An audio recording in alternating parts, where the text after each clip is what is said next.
you turn yours on, you get a red light. Yeah.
A very quick, very short pre-council plea to members to please make sure you fill out your related party disclosure documents.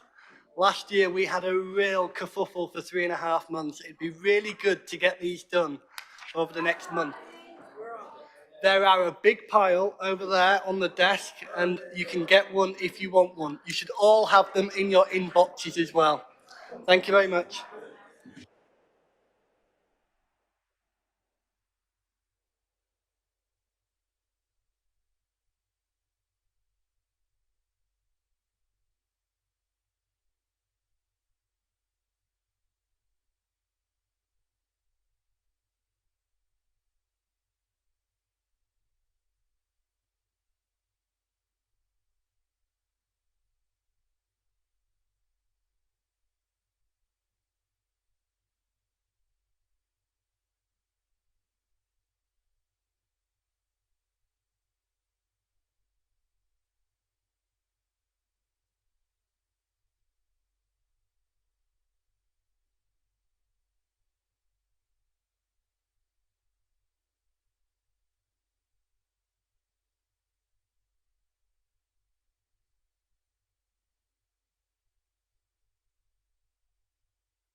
Agenda item 1, minutes from the previous meeting.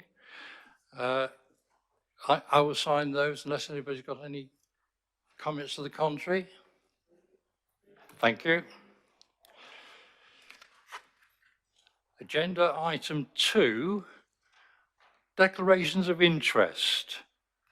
Do we have any declarations of interest? No? Oh, sorry. Councillor England. Yeah, I'm a member of HVH, Hearts Valley Hospital, which is mentioned in one of my written questions.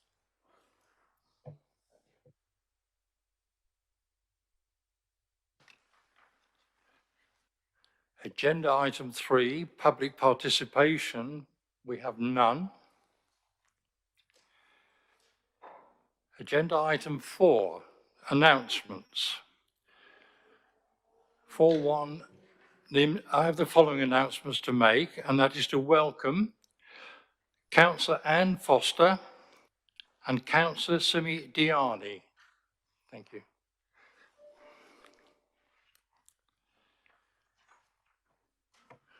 Okay. They're present. Thank you. 4.2, announcements by the Chief Executive, please. Thank you, Mr. Mayor. I can confirm that the results of the by-elections on Thursday, the 3rd of February, were as follows. Berkhamsted West Ward, Anne Foster, Liberal Democrats. Berkhamsted Town Council, West Ward, Anne Foster, Liberal Democrats. Boxmoor Ward, Simi Diani, Liberal Democrats. Thank you. Thank you. 4.3, announcements by the group leaders. Apologies for absence. Do we have any, please? Mr. Mayor, I'd like to tender apologies on behalf of Councillors Bassadoni and Chapman. Thank you. Councillor Tyndall.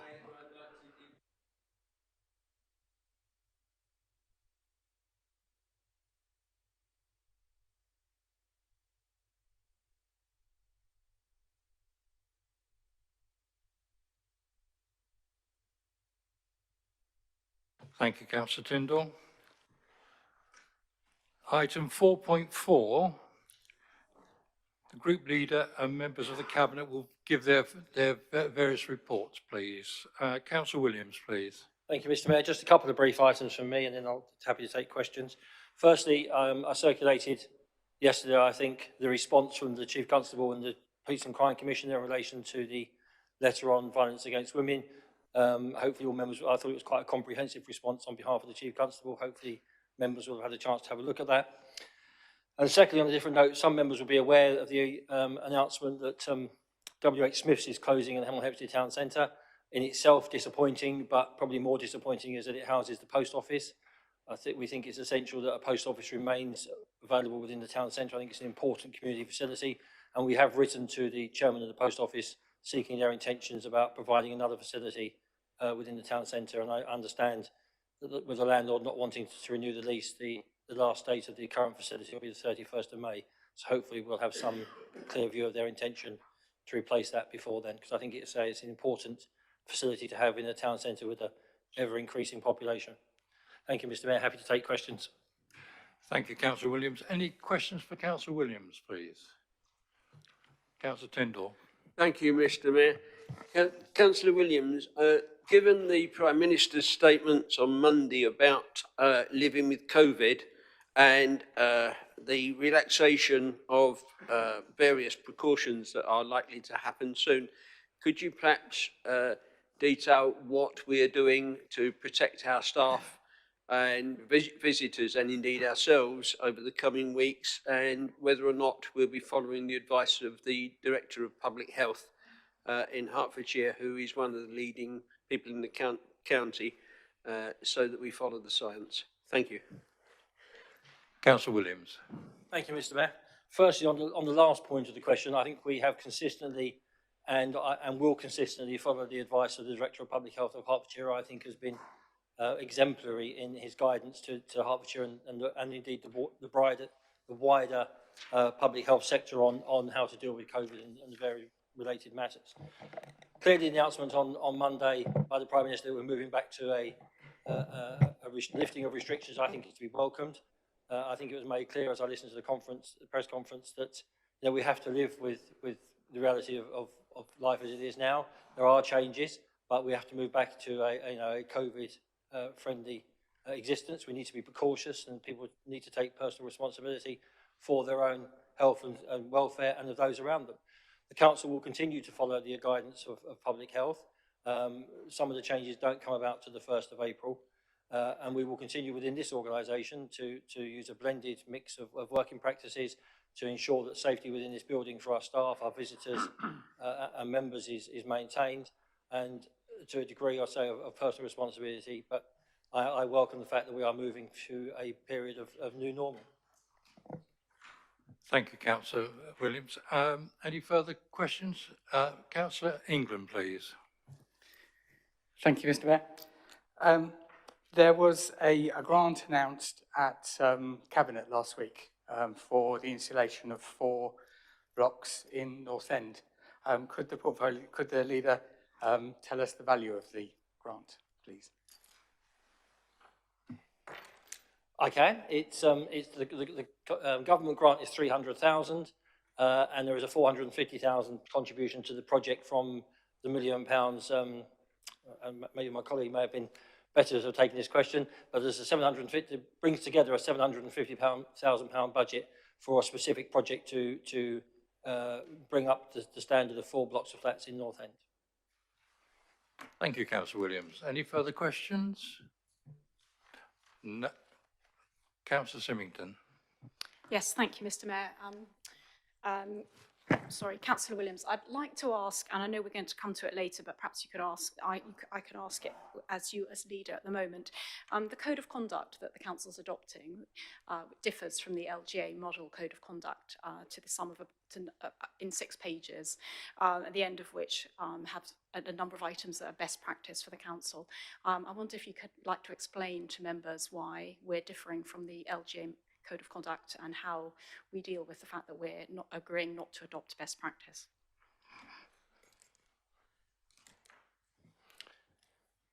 Without having the 2 comparisons side by side, and Councillor Symington hasn't made reference to where we're varying, but I am aware that we are varying the procedure around the declaration of interests and maintaining the current practice of pecuniary and non-pecuniary. We sought this, and it's been to the Standards Committee, because members here are familiar with that. There is no requirement to exactly lift the model code of practice, and I believe that the interpretation that we've put on it in a declaration of interest is clearly understood by members here. It's been custom and practice for years. People understand when they need to declare an interest. It works here. I don't see any reason why we can't continue to use our own declaration process rather than lifting something up the model rules. Ours is as good a practice as theirs. Thank you, Councillor Williams. Yeah, so am I allowed to ask a supplementary? Yes, Yes, one more thank question. you. Thank you. Well, sorry, so just for clarification, it's the 6 pages from pages 10 to 16. So it's a significant number of pages that it differs on. But I guess probably for me, the most important thing is that we're not adopting best practice. So we've got a number of items which include reviewing it every year. And obviously it's the code of conduct that hasn't been reviewed, I think, since 2003. So, I would like to press you on why we're not, as a council, adopting best practice. As I said previously, Mr. Mayor, it's a very detailed question without notice, and I can't tell you what the difference in the 6 pages are. I don't think it's necessary to review it every year unless there's major legislative changes that you need to adopt it. I think the code of practice we're proposing to adopt this evening is good and is sufficient for this council. It takes the best of that. And I don't have any reason to believe that the code of practice we adopt will not give strict, significant control and measure to our activities. Thank you, Councillor Williams. I would agree with that because it seems to have served us well for a number of years. And until we find a real need to review it, I think we just have to maintain the status quo. Thank you. Thank you, Mr. Mayor.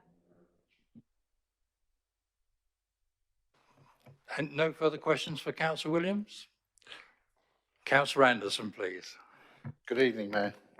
I've got 5 minutes, so I'll try and rattle through. With respect to the local plan, member briefings on one of the technical reports are happening shortly, and those briefings will include a general update on the local plan, what update there is. There's a lot of work that still needs to be done. For example, infrastructure development plan. And later on the agenda this evening, of course, we're hopefully agreeing the Cabinet adjustment of the local development scheme for the revised timetable. Under development management,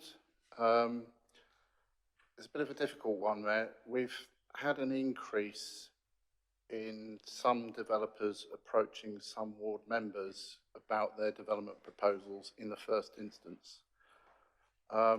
Please could I ask members that when they are approached by developers, please don't be rude, but equally please don't go to the other extreme and be over helpful.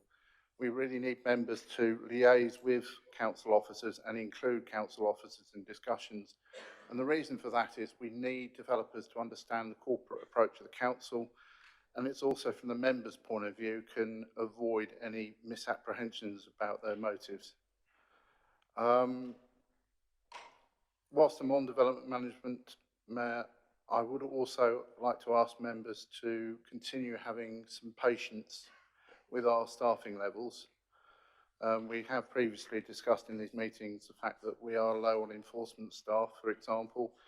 We are doing all we can to recruit the staff that we can, and I do want to pay tribute to the staff that are working miracles with much greater workloads.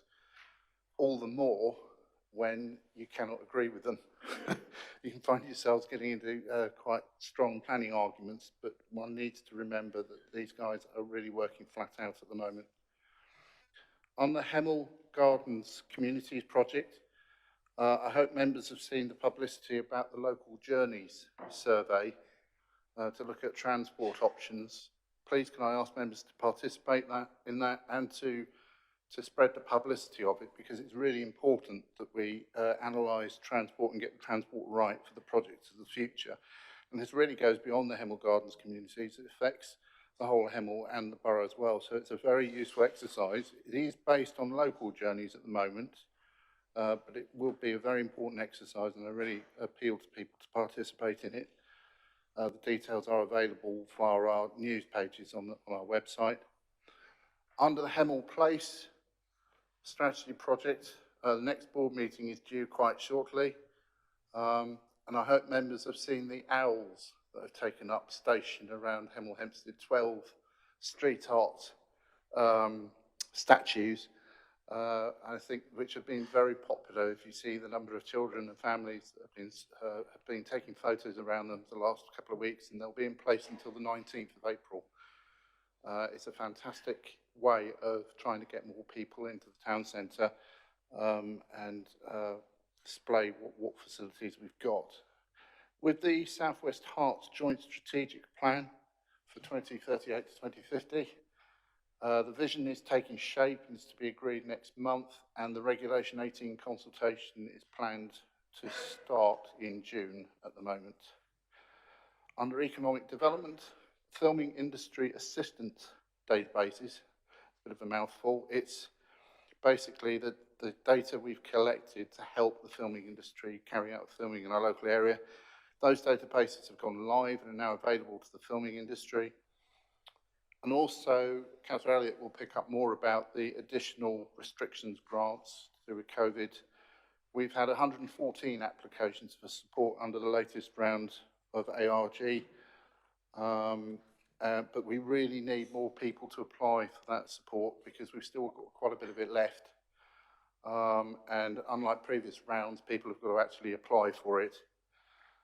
Finally, under infrastructure, I'll just alert members, will shortly be looking more closely into the issue of fibre broadband.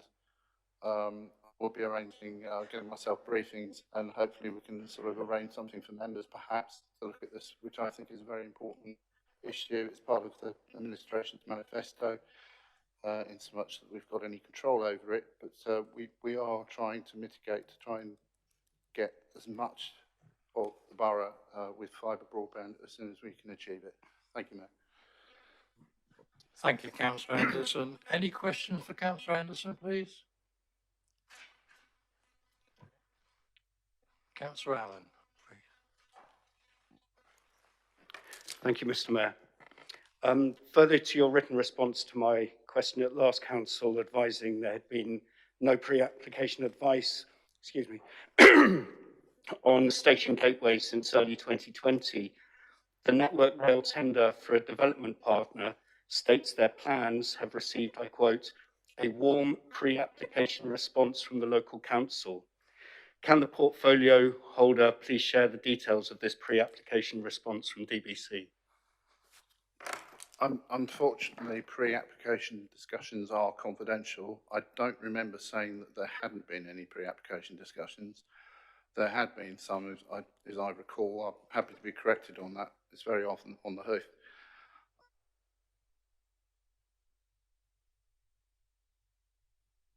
To select a development partner. Now they've selected a partner, we understand things are moving forward. But I'll look into it and pass on what information we can. It's been said in the past, and I'll say it again, we will involve local ward members as much as we can as we move forward with the project, but there's a little bit of sensitivities over confidentiality, but I will look into what we can share. Thank you, Mayor. Thank you, Councillor Anderson. Councillor Symington. No, you go. Councillor Tyndall. Following on from Councillor Allen's question, would it be possible to arrange a briefing for the members of the Oxmoor ward, which is the directly ward that is affected as soon as it is known, and also any adjacent wards who are also affected? That's what I was trying to convey, Mayor. Thank you. So, yes. Thank you, Councillor Anderson. Councillor Symington. Yes, thank you, Mr. Mayor. Thank you, Councillor Anderson. I just wanted to pick up on one of the points you made about the South West Herts Joint Strategic Plan starting, you said, in June. And I wondered how that was impacted by the fact that the Dacorum Borough Council plan is now on hold until at least 2023. The South West Herts Joint Strategic Plan covers the years 2038 to 2050. And is still at an early stage. It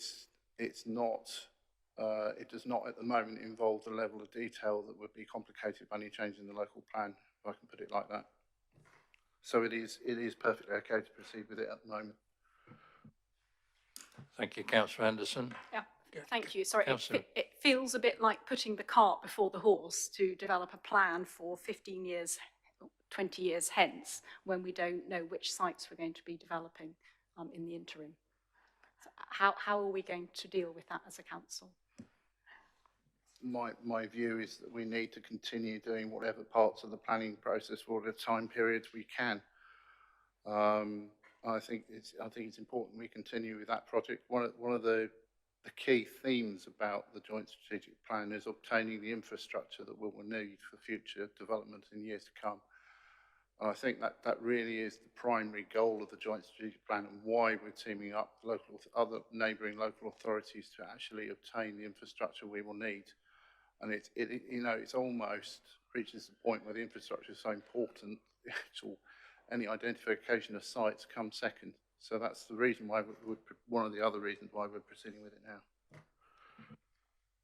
Thank you. Thank you. Thank you, Mr. Mayor. Councillor Symington, fine. Thank you. Councillor Anderson, thank you very much. No further questions. We can... Sorry?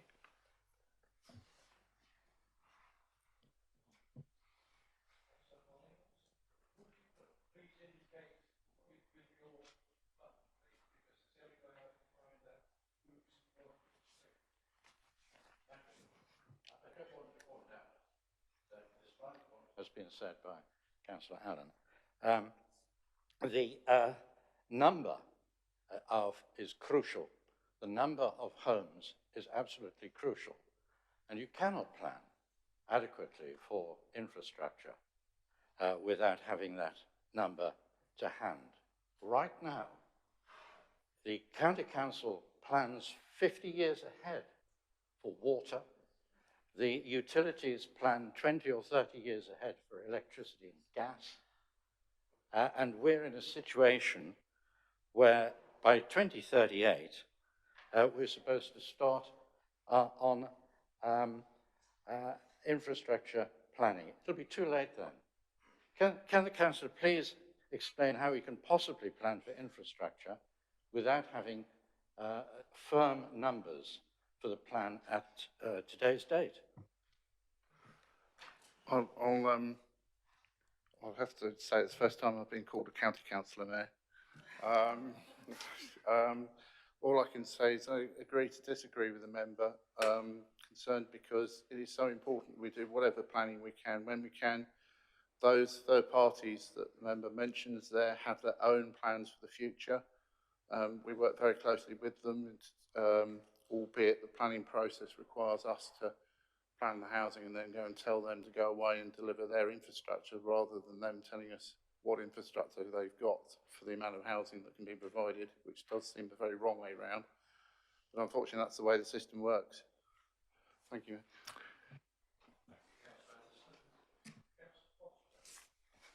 Thank you, Mr. Mayor.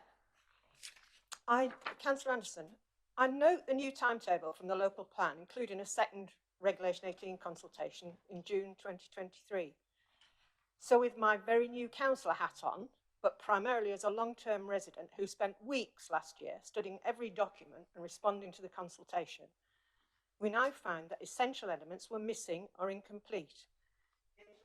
IDP and costings for the transport infrastructure, elements significant enough to take an almost further 2 years to complete. The HRA, and a quote from the Chiltern Beechwoods topic paper, one of the key legal requirements. Legal compliance with the Habitats Directive is usually considered on the first day of an examination in public, and no HRA documents are published alongside the draft local plan. The IDP, I have a number of emails with officers from January 2021 querying as a resident the lack of information on the IDP. So my question is, all of these were known elements essential to plan approval. So why was an incomplete local plan put out to public consultation, wasting everyone's time and showing scant respect for the public's time and effort in responding? Unfortunately, Mr. Mayor, the member has breached confidentiality. Several of the issues mentioned in that question are strictly confidential, and I fear there are consequences for that. But dealing with the more public elements of the questions, the planning process takes time. You can't do it in 5 months flat. There is a lot of work that has been done. There's a lot of work that still needs to be done. And this administration has treaded carefully at each stage to progress with the plan as best we can. I don't accept that there's been an unacceptable delay. I think it's necessary to get the work done. And as will emerge from the member briefings, it is clear that there were some things that we had to do the process properly, which if we had pressed on wouldn't have happened. So I'm afraid I don't accept the criticism, Mr. Mayor.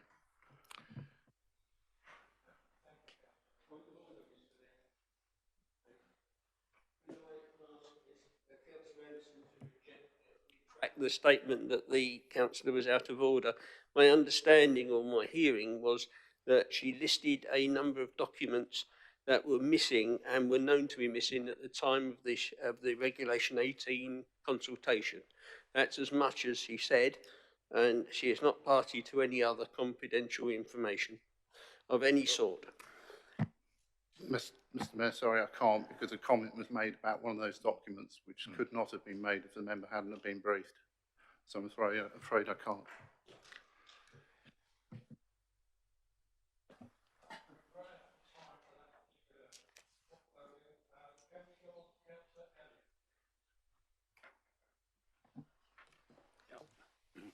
Good evening, Mr. Mayor.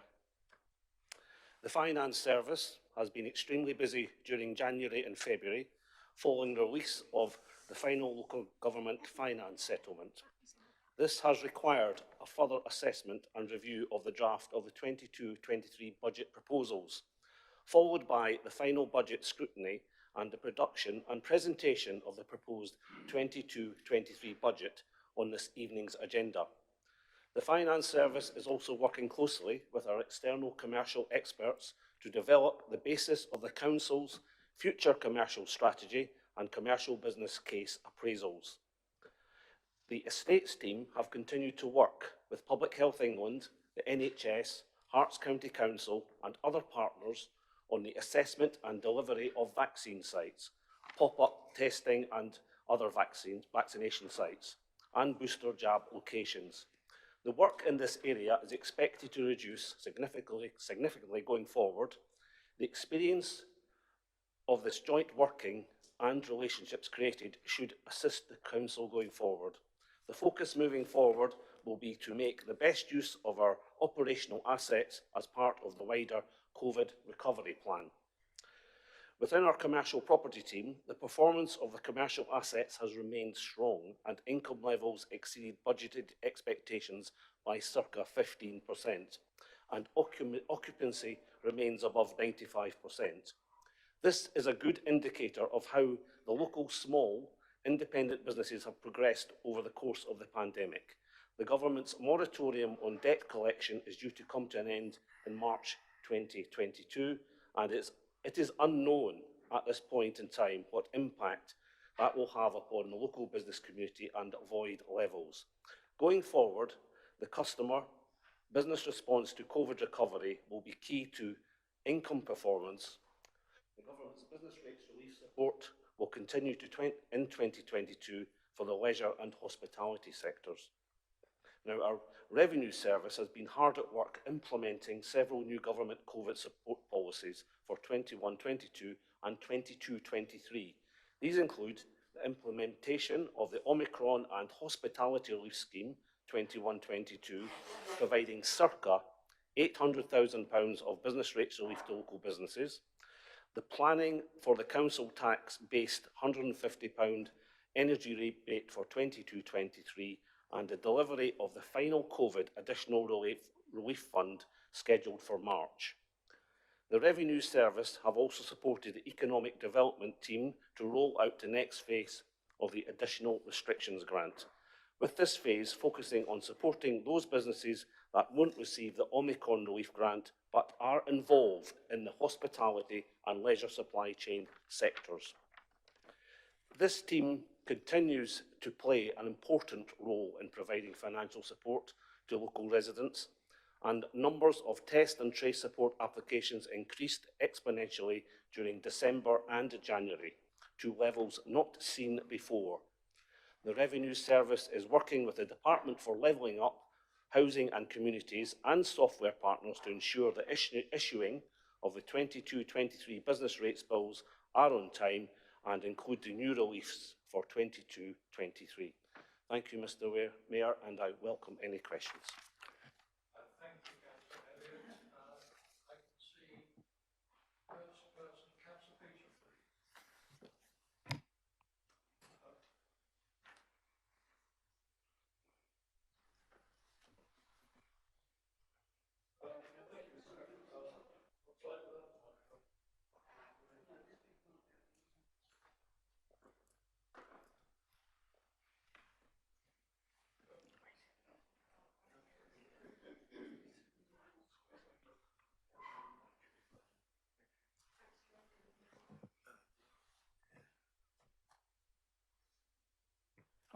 Okay. Thank you, Mr. Mayor. Could the portfolio holder please let me know when the expected payment date for those businesses who are eligible for the Omicron Hospitality Leisure Grant, which I understand is payable to hospitality and leisure businesses who do not pay business rates because they lease the premises they occupy. I understand this payment is due to be paid imminently. I've been asked by a few hospitality businesses who have not received any payments, so if the portfolio holder could let me know when they might expect their payments by. Thank you, Mr. Mayor. Thank you, Councillor Beecham. I know you're very committed to Hemel Town and its High Street and what we can offer the community. The processing of Omicron hospitality and leisure relief grants started the week commencing the 7th of February and is now nearing its conclusion. To date, we have made payments to 99 businesses, totalling over £400,000. And we anticipate making the majority of the remaining payments next week, we are required to carry out more prepayment checks for this grant than previous schemes, and this means that it has taken longer to process the payments. As you probably realise, we want to avoid any sort of fraud, etc. Applications for grants under this scheme can be made until the 28th of February, so not really long to go. And the team will continue to work on these until all applications have been processed.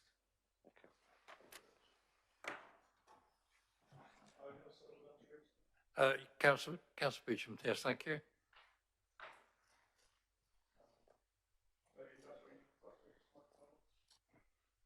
Thank you.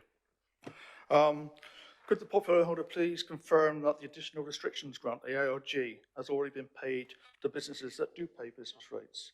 Have we completed those? Yeah, the additional restrictions grant, the ARG, as you refer to, has a small amount of local discretion in awarding grants. And through 3 different phases of allocation, DBC has paid out 3/4 of the total amount received and is at present still taking applications to allocate the residual amounts during February and March when the grant comes to an end.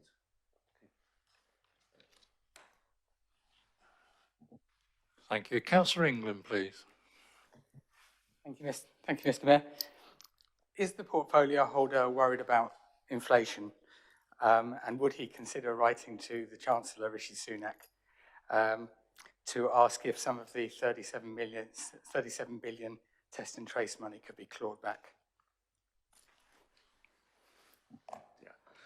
Thank you, Councillor England, for stating probably quite as a worldwide problem caused by supply chains, COVID, and clearly the fact that the world shut down a few years back, and clearly freight costs have gone up, energy costs have gone up. We now have a problem with Russia and Ukraine. So clearly, I think the Chancellor has more to worry about than me writing to him about, this £38 billion. I think we may be going into could be next World War. So I think he has to fund certain other aspects of it. So next time I see him, I'll have a chat with him about it. But I think I'll hold fire on that point. Councillor England. Is the portfolio holder aware that £37 billion is approximately 3 years of EU membership? It's a large amount of money.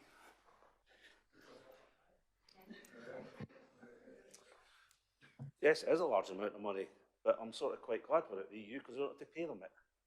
Thank you. Thank you. Councillor Hollinghurst, please. Would the portfolio holder not agree with me that the failure in this case was not anything to do with logistics or supplies? It was due to a procurement failure on behalf of people high up in the present Johnson government. The Johnson government's ministers have been found in a court of law to have been Point of order, Mr. Mayor. Point of order. They have acted unlawfully. Will he not agree with me? No. That is Councillor more Hollinghurst, that's not appropriate in this chamber. Thank you. possible logistical problems. Councillor Hollinghurst, thank you.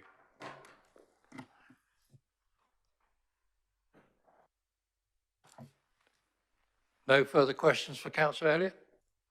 Well, don't I get an answer? Even if it's no? Councillor Hollinghurst, it was inappropriate in this chamber, so there's no need for him to respond. Thank you. Councillor Griffiths, housing, please. Thank you, Mr. Mayor. Under Tenant and Leaseholder Services, 2 new income support officers have been recruited to provide support and advice for tenants that are experiencing difficulties with budgeting and paying their rent. Rent collected to the end of January achieved 99.4%, and this is an improvement on this time last year, which is a positive in the current economic climate. Tenancy management team are making good progress with the tenancy review visits and are identifying the need for some support or other intervention in 25% of those visits. Under strategic housing, a senior officer decision has been approved to vary the arrangements for the Afghan LES resettlement scheme and to incorporate Afghan citizen resettlement scheme households. A third Afghan LES household matched and the tenancy commenced for a DBC property. The fourth household is expected to take up occupation of a registered provider's tenancy next week, the week commencing the 28th of February. The evaluation of the Year 4 Rough Sleepers Initiative, the RSI, and in liaison with the Department of Levelling Up Housing and Communities, preparation for a final submission for RSI Year 5 grant funding application, which currently enables delivery of Housing First and the street outreach to deliver focused prevention initiatives for homelessness. Property in place. Gas servicing achieved 100% at the end of January. Electrical testing programs continue with just over 98.4% of properties tested, and the remaining properties are with the tenancy team with some at enforcement stage, as these are the hard to access properties. The stock condition survey is underway and is now gaining access to a greater number of properties after the initial slow start due to the emergence of the Omicron variant. The council has been awarded £300,000 of social housing decarbonisation grant funding to carry out energy efficiency upgrades in 4 blocks of flats.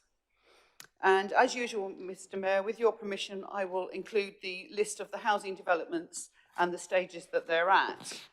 But I would like to ask the assistance of our members opposite.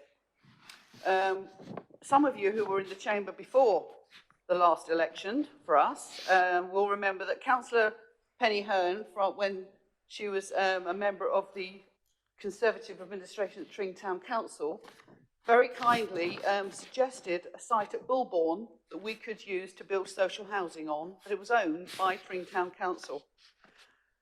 The housing team, building team, have put in a lot of effort to get that to a stage where we would be able to apply for planning permission.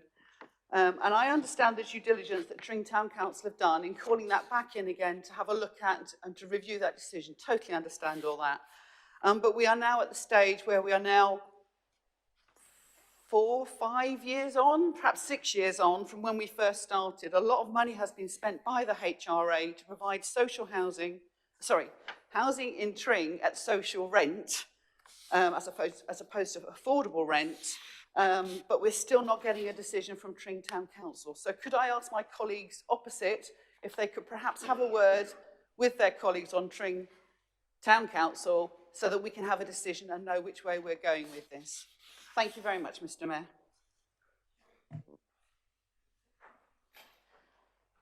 Councillor Hollinghurst. Mr. Mayor, is that not an inappropriate remark to make? If my remark about the government and its procurement failures was inappropriate, so is that to delve into the workings of another authority, an authority which I understand is proceeding with the project. Councillor Hollinghurst, I made it clear that this is not appropriate in this chamber. We are here to deal with matters which relate to this particular borough. Well, my point exactly.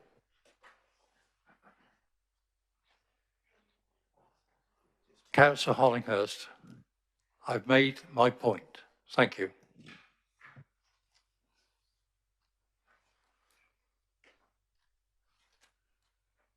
Councillor Adeleke, please. Thank you, Mr. Mayor. Just to check with the portfolio holder that we know at the moment prices are rising and the energy bills are actually going up. People are complaining. Does the council have any plan to assist tenants who are likely to get into rent arrears as a result of the current situation? Thank you, Mr. Mayor. As always, we have a team of, our team are very experienced and caring in the rent collection department. And as I've said in my report, we've just appointed 2 more officers to assist in that work.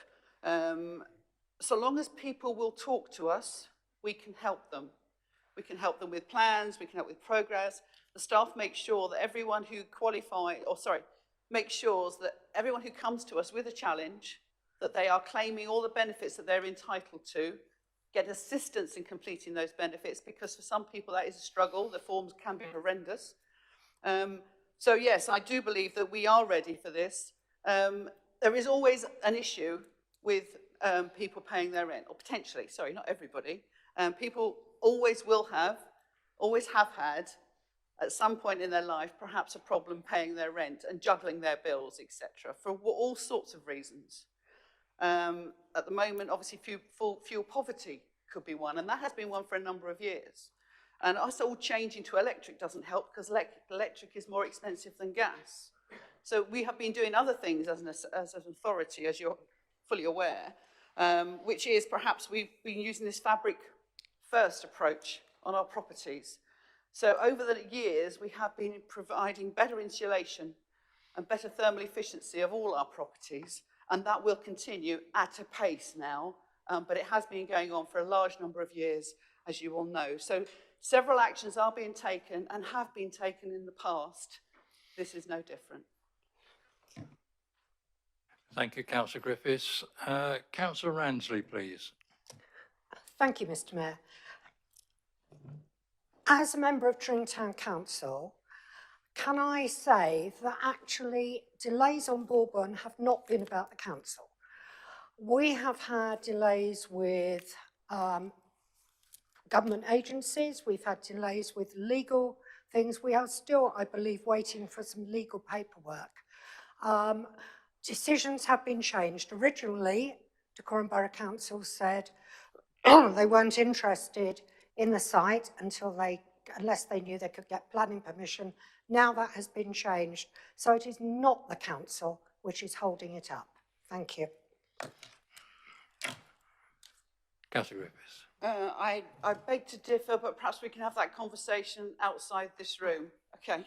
But any help at all to get a decision one way or the other will be gratefully received. Thank you. Thank you, Councillor Griffiths. Councillor Wilkie, please.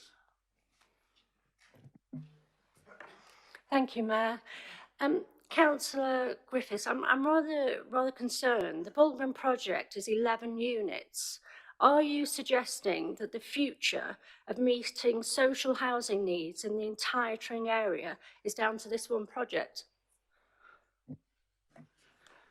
I don't recall saying that, and I do apologise if that's what the member heard. I said it was a project that would deliver social housing at social rent in Tring, in conjunction basically with DBC, and that we had spent a lot of the housing revenue account money to get it to a stage where we could almost go for planning permission. And that's what we want to take it to planning permission next. If the decision is that you don't want to take it any further, that's a democratic decision that Tring Town Council will take. What I'm saying is we're waiting to move that on. And that was all I was trying to say, Mr. Mayor. Thank you, Councillor Griffiths. First of all, I think our conversation is perhaps inappropriate for questions to portfolio holders, because it actually stemmed from an announcement by the portfolio holder of difficulties. But it seems to me that the statements being made in this chamber are trying to blame Tring Town Council for any delays, which have been rebutted by another councillor who also sits on the Tring Town Council. I'd be grateful if no other comments were made unless the facts are definitely made. I believe I'm not personally interested. I have no connection with Tring Town Council, but I do understand that the delays have been caused by external factors not connected with Tring Town Council. But I don't know the facts, and I would hope that there were no more comments from people who don't know the facts either. Thank you, Councillor Tindall. Point of order, Mr. Mayor. I'm sorry, is the councillor trying to say I'm not aware of my brief? That I don't know the facts? You just said you don't. I am repeating back what I have been told by officers. Are you trying to say I'm a liar? No. I don't think I mentioned that. I said that as far as I was aware, Tring Town Council were not responsible for any delays. Now that is the information I have, and I would suggest nobody has any further comments until we actually find out the truth of this matter, which can take place in talks outside this chamber. And as a point of order, Mr. Mayor, Yes. I didn't say it was Tring's fault. I said we were waiting for a decision from Tring. Thank you. Yes, Councillor Tyndall, just to clarify, I think what Councillor Griffiths did say, she was looking forward to cooperation so we can work together on this particular issue. It wasn't a criticism in any way. Thank you. Sorry, Mr. Mayor, but my understanding is Tring Town Council have been wanting cooperation from the lead lawyers and everybody else delaying the process.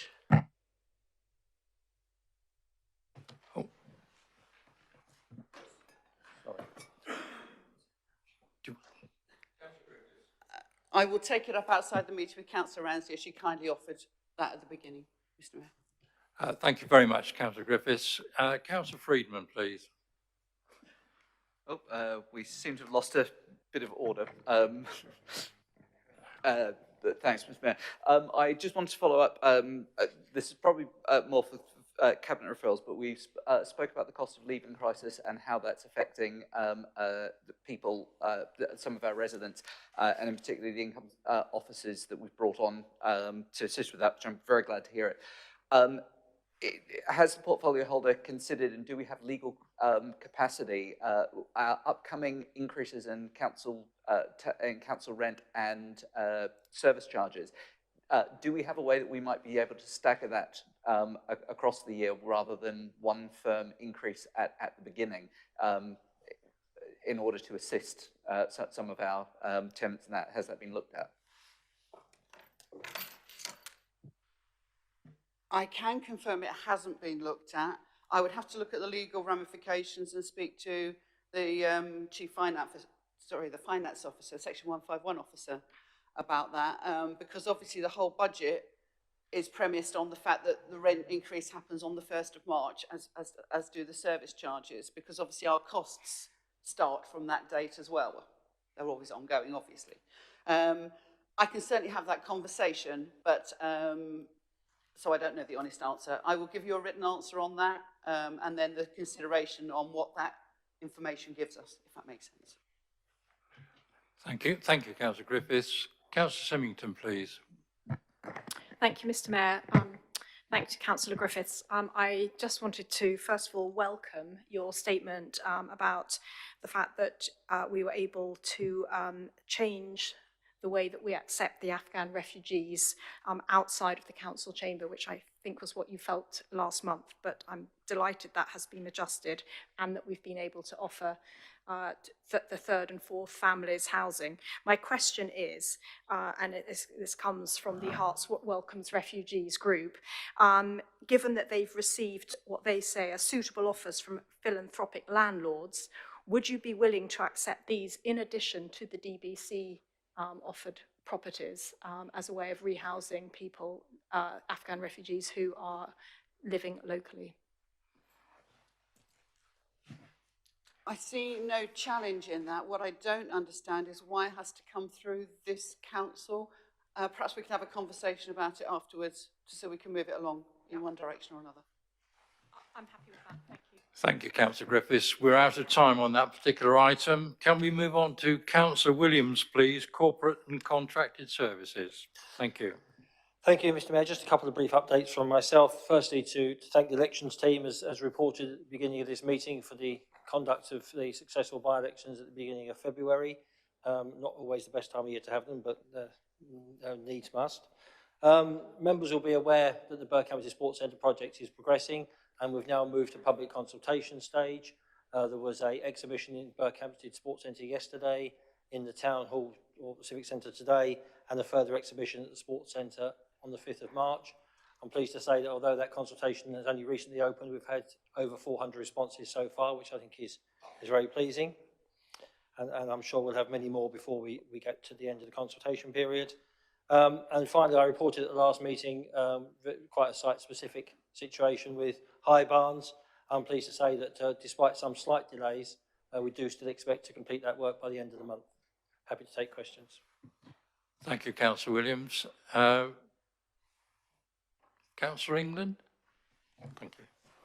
Thank you, Mr. Mayor.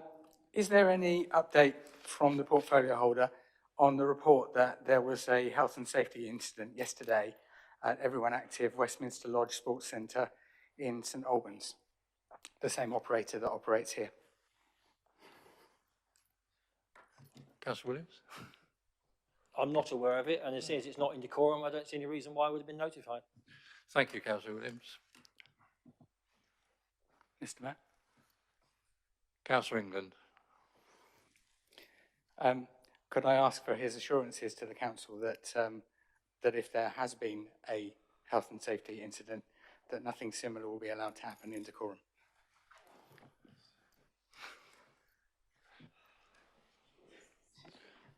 Yeah, I mean, this is moving into the bizarre, and I know Councillor England has a personal issue with our operator, but they have an exemplary safety record in decorum, and I'm sure if there was any issues, we'd be made aware of them. You can't relate an issue at another centre to any centres in decorum where the safety record has been nothing but excellent.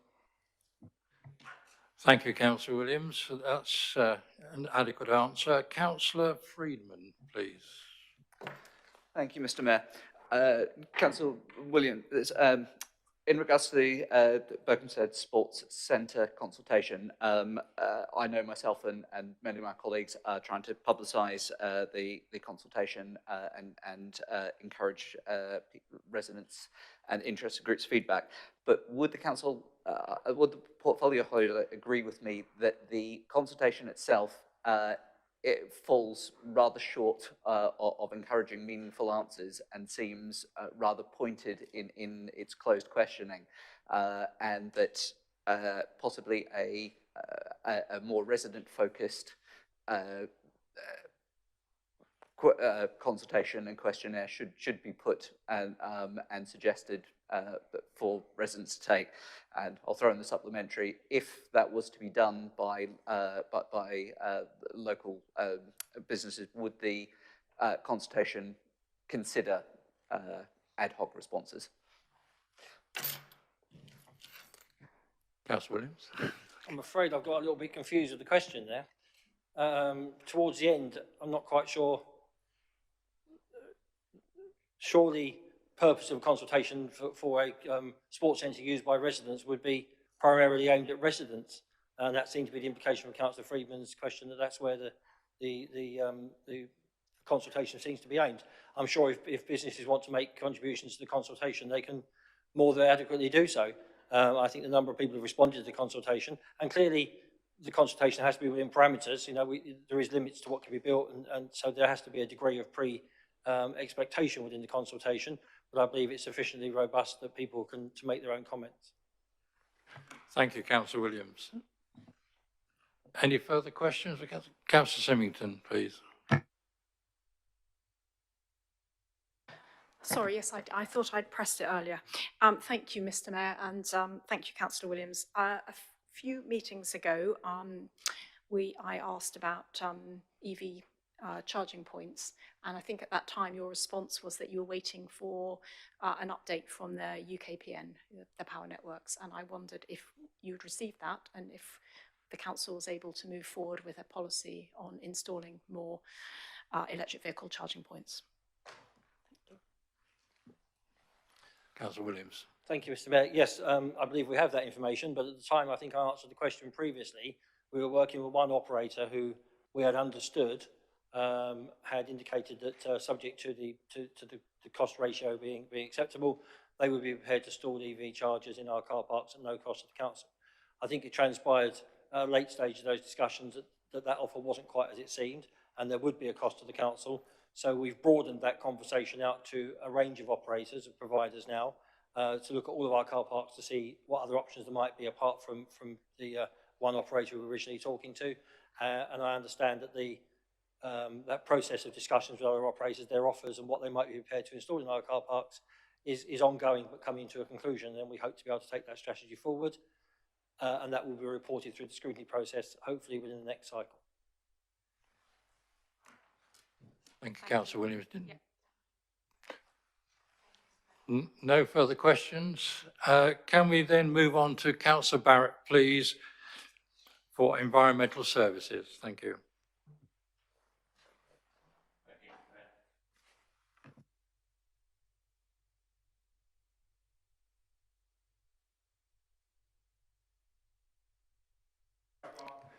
Councillor Barrett, your microphone, please. Got it. I shall start again. Thank you. Under Clean Safe Green, a new maintenance contract has been awarded for the splash park, and plan works will shortly be underway ahead of the reopening, which is scheduled for May. Permits have now been granted for the A41 litter clearance, which is scheduled to take place in early March. Numerous staff training courses are due to take place during March, including CPC, chainsaw, stump grinding and asbestos awareness training. Preparations are being made to undertake a deep clean in the Marlows, which is scheduled for week commencing the 7th of March. Under Parks and Open Spaces, wildflower turf is now being laid at the entrance to Gaybridge Park, where previously we have planted bedding plants. 10 new bee houses have been ordered, which will be placed at various locations across the borough. Existing bee nesting tubes have been returned to Mason Bees, and restocked cocoons are due back in early spring. New applications for Green Flag Awards were submitted on the 14th of February in respect of the 2022 award. Under Trees and Woodlands, I'm sure you'll all appreciate that the last few days have been particularly challenging and busy for the Trees and Woodland team, together with personnel from Clean Safe Green, who have cleared and continue to clear a number of the smaller incidents. Currently, there have been in excess of 150 reported incidents, of which almost 30% of these have been cleared to date with no further action required. Priority has been to clear trees that obstruct highways, pathways, or pose a risk to public safety. This does in practice mean that larger incidents may necessitate a return visit in order to clear remaining debris. Under environmental projects, work is underway organising the clothes swap event, which will be taking place in the Forum on the 25th and 26th of March. We're actively promoting the Great British Spring Clean, which will take place during March and April. In 2021, we had over 1,000 residents sign up, a number that we are hopeful will be exceeded in 2022. We have registered 56 new street champions during January, and the total now registered standing at 576. Green waste subscriptions for 2022 now stand at 975, with the service restarting in March. And under waste services, we continue to maintain a full service, and I'm very pleased to report our recycling rate has risen from 52.8% in 1920 to 54.5% in 2021. And as a consequence, we have moved from 63rd to 40th in the league table, which puts us in the 10% of all, top 10% of all local authorities. That's all I have, and happy to take any questions. Thank you. Thank you, Councillor Barrett. Councillor England. Thank you, Mr. Mayor. Can I add my thanks to Tree and Woodland staff for all the hard work in the last few days for the clearances. And can I congratulate the portfolio holder on remembering and picking up the Street Champions scheme, which had lain sadly neglected for some years, having started at 2008 in Adderfield. And can I ask him, have we found the 200 odd missing street champions who at last count, there were quite a few street champions on the list, indeed 576 now, but about 200 or 250 of them had not yet collected their equipment. Does the portfolio holder agree with me that it would be better to highlight the number of active and at least equipped street champions? Councillor Barrett. Thank you, Councillor England, and I'll happily pass on your thanks to the Trees and Woodlands and Clean Safe Green team. In far as the street champions are concerned, I think it is very much a successful project and has certainly been revived in the last couple of years. I think, it is a voluntary scheme. People sign up for it. So I don't feel that we've lost 200 plus street champions. They are signed up, and as I've already advised you by email, we do email all of the people who have signed up to be street champions who have not yet collected their equipment on a monthly basis. But it is a voluntary scheme, so it's not for us to lose them. We certainly encourage as many people to join as we can. And if they've signed up, then hopefully at some point they'll become active. Thank you. Thank you, Councillor Barrett. Councillor England? Can I just make the offer that certainly I, as a ward councillor, would be happy to engage with people who've expressed an interest in becoming street champions in my ward to see whether I can get them over the line. Would that be helpful?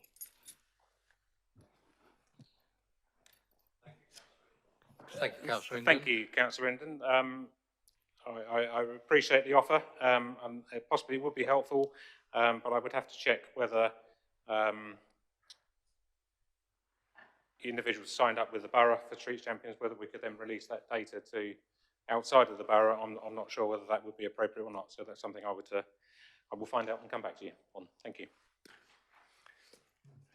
Thank you, Councillor Barrett.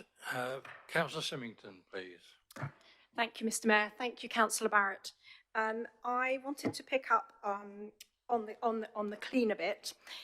So Hertfordshire County Council includes in its new corporate plan a strategic commitment to a cleaner Hertfordshire. My understanding is that the cleanliness in Dacorum is a Dacorum Borough Council responsibility. So I wondered, is there a formal agreement between Herts County Council and Dacorum to ensure cleanliness? And if so, what are the KPIs for that, or how is it defined? Thank you. Thank you, Councillor Symington. Can you define what you mean by cleanliness? I mean, I know what the word means, but in what particular aspect are we talking about? Litter or? Well, what are you referring to? That's the question, isn't it? Is it the question? I don't know. I'm asking you the question. What are you referring to? How you define a cleaner Hertfordshire? A cleaner borough. I'm not sure I would define a cleaner borough. Let's rephrase the question. So obviously we have a green, clean and safe team, or safe. So what are its key performance indicators? Whether that be litter. Let's stick to litter, because my supplementary question would be, in which I think I couldn't quite hear, but you said the A41 is going to be cleaned. And I guess the other thing that I would be primarily thinking about in terms of complaints from residents within the ward is street cleaning, and particularly sort of mulched up leaves and debris along curbsides and between parked cars. So let's focus on those two items. But my broader question was, is there any agreement between Herts County Council and Dacorum? And if not, what targets do you set yourself to make sure that those, and I've given you two examples, litter and street debris are cleaned up? Thank you, Councillor Symington. As far as the A41 is concerned, then we carry out a clean twice a year. We have an agreement with, or we try to agree with Hertfordshire to do that clean when the Hertfordshire are doing the grass cut, the A41. So yes, we work with Hertfordshire. I'm not aware of any particular agreements that we have with Herts. And as far as the KPIs are concerned, I think I would have to come back to you with what those KPIs are. I don't have them. Okay. Thank you. Thank you, Councillor Barrett. Councillor Burney, please. Thank you, Mr. Mayor. At a previous meeting, we discussed the tree management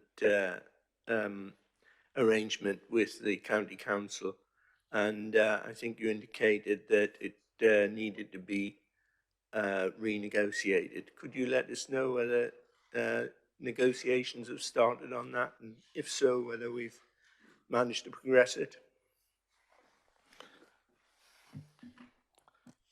Yes, negotiations have started or are starting. There's a meeting programmed for next week on that, but they haven't been concluded, so they're ongoing. Thank you, Councillor Barrett. Do you have a supplementary, Councillor Burney? Yes, Mr. Mayor.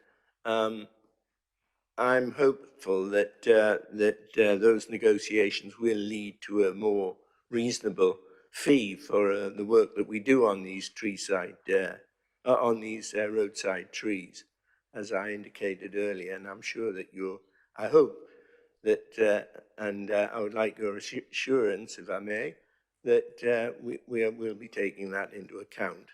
That is a viable fee for the operations that we undertake. Yes, I can absolutely confirm that is the aspiration. Thank you, Councillor Barrett. I think that we've covered everything under that particular heading. Can we move on to Councillor Banks, please? Community and Regulatory Services.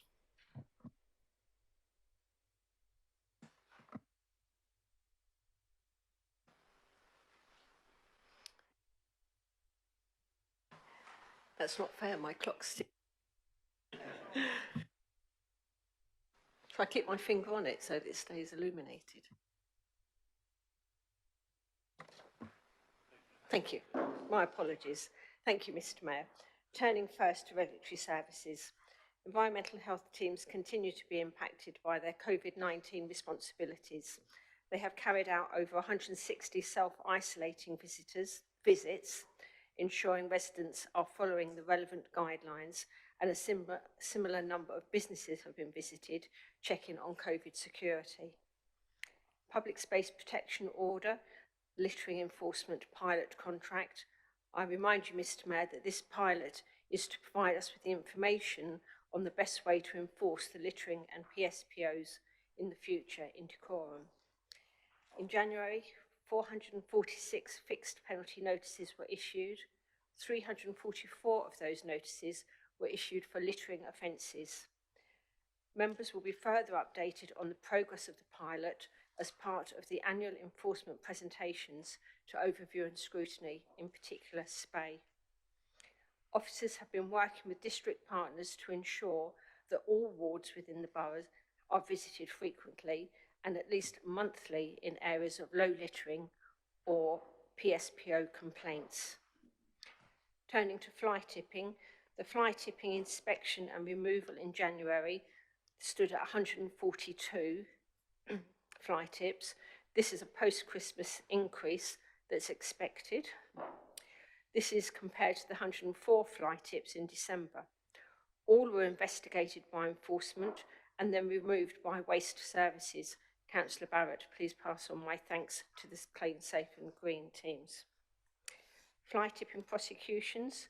One individual pleaded guilty on January 19th to 2 counts of fly tipping. Evidence was collected from the covert cameras. A total fine of just over £3,000.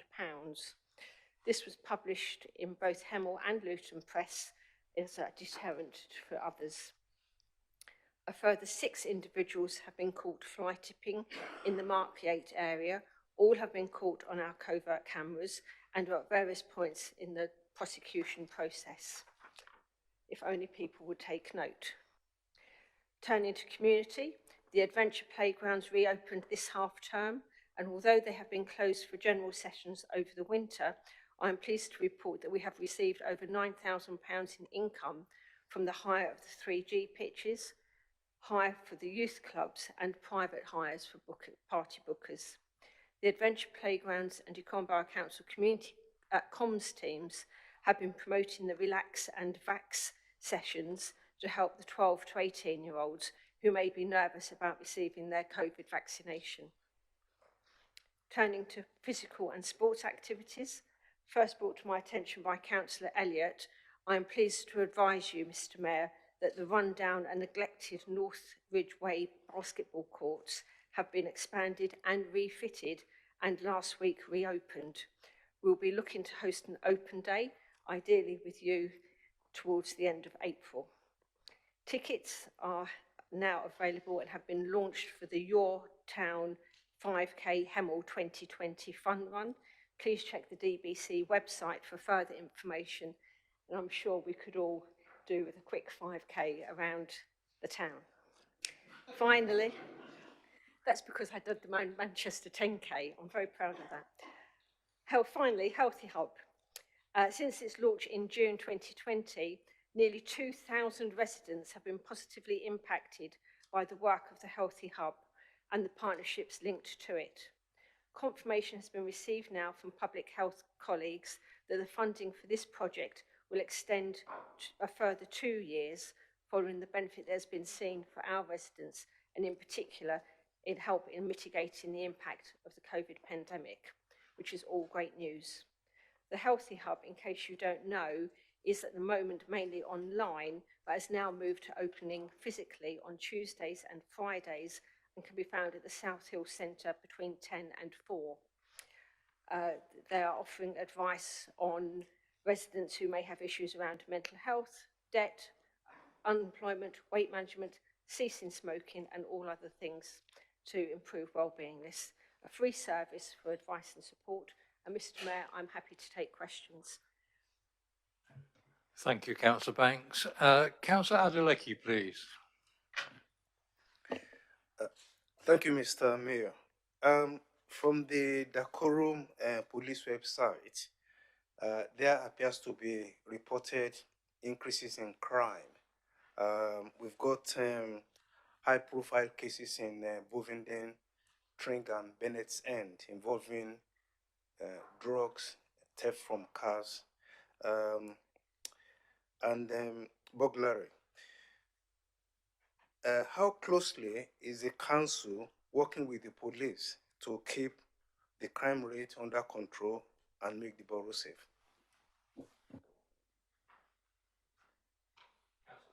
Councillor Banks, please. Thank you, Mr. Mayor. Thank you, Councillor Adeleke. Just a point of clarification, a little preamble.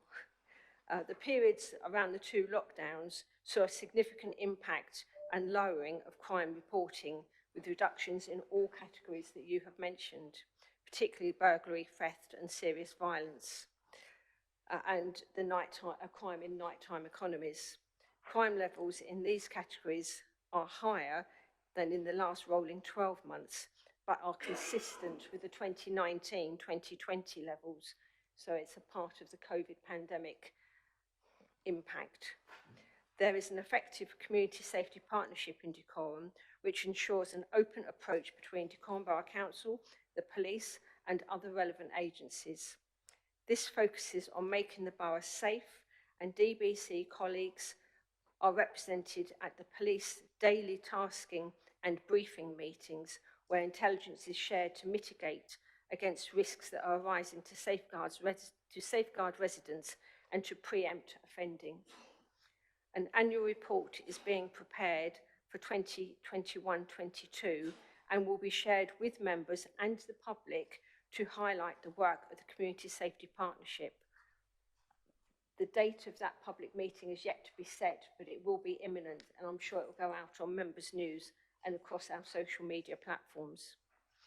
Joint initiatives are commonplace in tackling crime and disorder, and often come from a number of formal multi-agency meetings like the Community Safety Action Group, which manages high level of cases of antisocial behaviour or dealing with vulnerable adults that seem to be at risk, and the actions are driven processes to drive partnerships responses. It is common for subgroups and professional meetings to be initiated outside to meet the demands of high-risk cases, with police, our own officers, taking the principal roles. Thank you, Mr. Mayor. Thank you, Councillor Banks. Councillor Guest, please. Thank you, Mr. Mayor. The refurbishment and the forthcoming reopening of the Northridge Way basketball court are welcome, because the court is popular with young people and encourages young people to take fresh air and exercise. And how will you be liaising with and involving Hemel Storm, the local basketball team, in the official reopening? Councillor Banks. Thank you, Mr. Mayor. Thank you, Councillor Guest. Absolutely. Coach Ken, I think, first highlighted the poor state of that basketball court with Councillor Elliott, who approached me and we are where we are today with an extended and refurbished basketball court. They are key stakeholders and will be involved in any opening ceremonies or ribbon cutting that we do later on in the year. The reason we have delayed it in the year is purely because of the winter months. The final painting can't be put down onto the surface to mark the court because it is temperature sensitive. So the weather's got to warm up a bit before the final markings can go down, and then there'll be the big launch, and you will find all members of the basketball community there, I assure you. Thank you, Mr. Mayor. Thank you, Councillor Banks. Councillor Wilkie, please.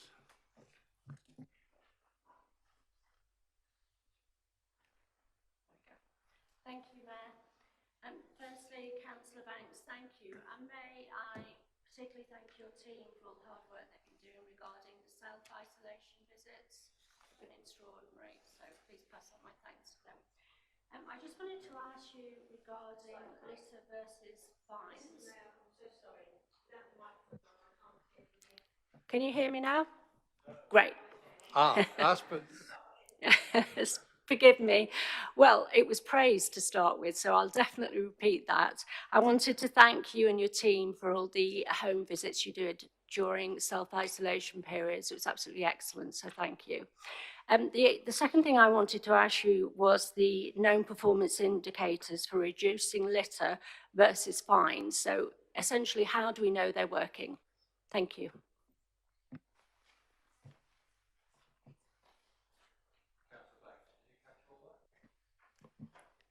Thank you, Mr. Mayor. Thank you, Councillor Wilkie. I'm so sorry.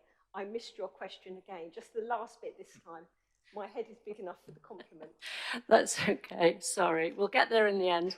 So the known performance indicators, fines versus performance, how do we know they are successful, please? Thank you. In relationship to the enforcement of the PPSOs and littering.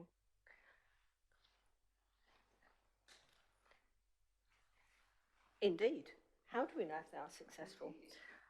Certainly part of the project, the whole idea of the pilot, is to actually establish if that is the case. You're absolutely correct. That is the burning question. We have anecdotal information. For example, group managers from Councillor Barrett's Clean, Safe and Green Open Space Park Management have reported that there's significantly less litter and dog fouling that they need to clear before they can either cut grass, trim hedges or replant flower beds. So that's a good indication that it is having an effect, but that will come out through the pilot, and that is the aim of the pilot, is to establish that connection. Thank you. thank you, Councillor Banks. Councillor England, please. Thank you, Mr. Mayor. Does the portfolio holder agree with me that the reports and community discussion of possible scamming via false fixed penalty notices for littering are worrying, as are the reports of elderly individuals being bullied by district enforcement officers? Councillor Banks. Mr. Mayor, Councillor England, just over 2,000 fixed penalty notices have now been issued. There have been 3 reported incidents of individuals impersonating enforcement officers trying to scam those particular residents with cash fines. 3 incidents were reported to the police. There's been no further action taken, and I've had no further reports that has been repeated. It is obviously extremely alarming, and I would welcome any members or members of the public or officers who feel that they've got evidence of this happening to report that to the police and kindly copy me in. The second point that you made, remind me, Councillor England. Reports of elderly individuals being bullied. Yeah, I absolutely disagree with you. There have been to date 50 complaints about the fixed penalty notice, that have intimated that there has been something to do with being picked on, intimidated, pushed around, you know, bullied, whatever negative you would like. There have been 50 reports. Officers have viewed the body cam, and not one of those complaints has been upheld. I have no doubt that these officers are qualified, and I have no doubt that they are doing a professional job to keep Dacorum Borough Council properties, open spaces, and our high streets clean and tidy. Thank you, Councillor Banks. Mr. Mayor? Thank you. Always like a supplementary, Mr. Mayor. Will the portfolio holder instruct district enforcement to, during the pilot, tackle litter in proportion to the litter that's dropped, not, i.e. not 95% cigarette butts, which are not 95% of actual litter? Thank you, Councillor England. Now, we're out of time on that particular item, so I don't think there's any need for... Could I have a written answer? I beg your pardon? Could I have a written answer? A written answer? Can you Copy to all councillors.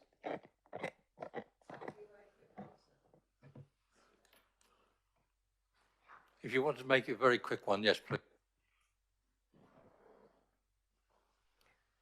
Litter is litter, and if it is witnessed, then appropriate action will be taken. Thank you, Councillor Banks.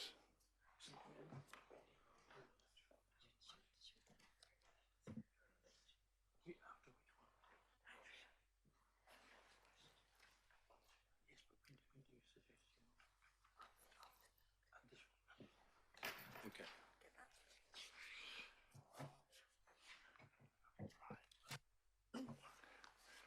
Thank you. We've now concluded everything on agenda item 4.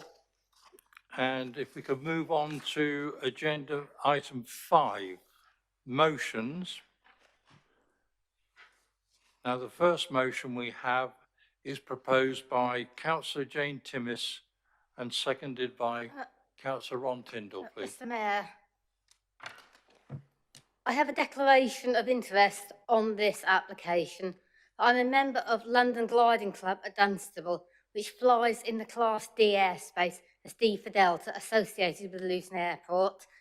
Could I be advised as to whether that's just a personal interest and whether I can speak and vote on this item? Thank you, Councillor Guest. Appreciate that. Now, would Councillor Timmis like to... Sorry?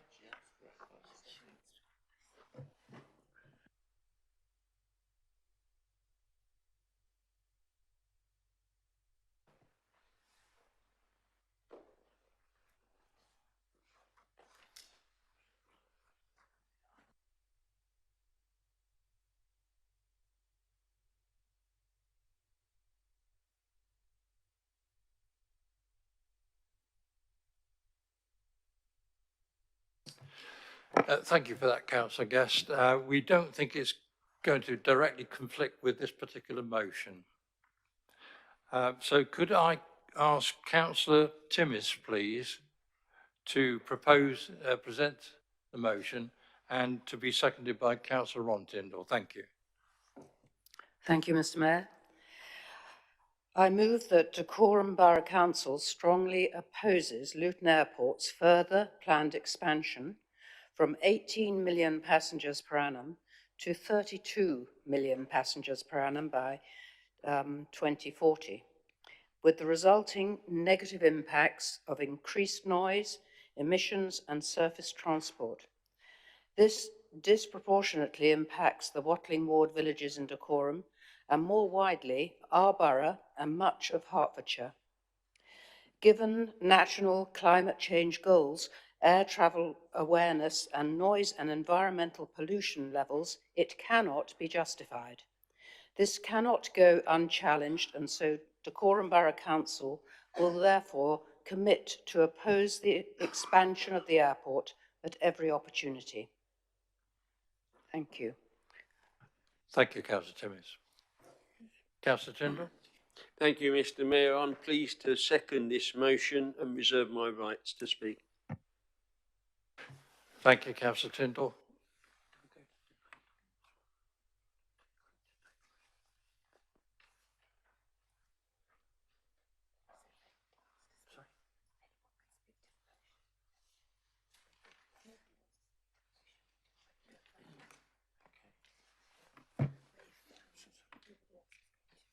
They don't listen.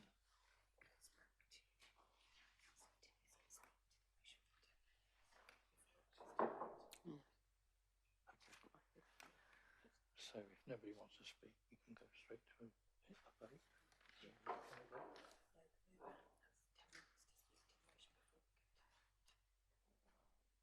Oh, big one, yeah. Thank you. Thank you. Sorry, just taking some advice. Councillor Timmis, do you like to speak further on this particular motion, please? I would, thank you, Mr. Mayor.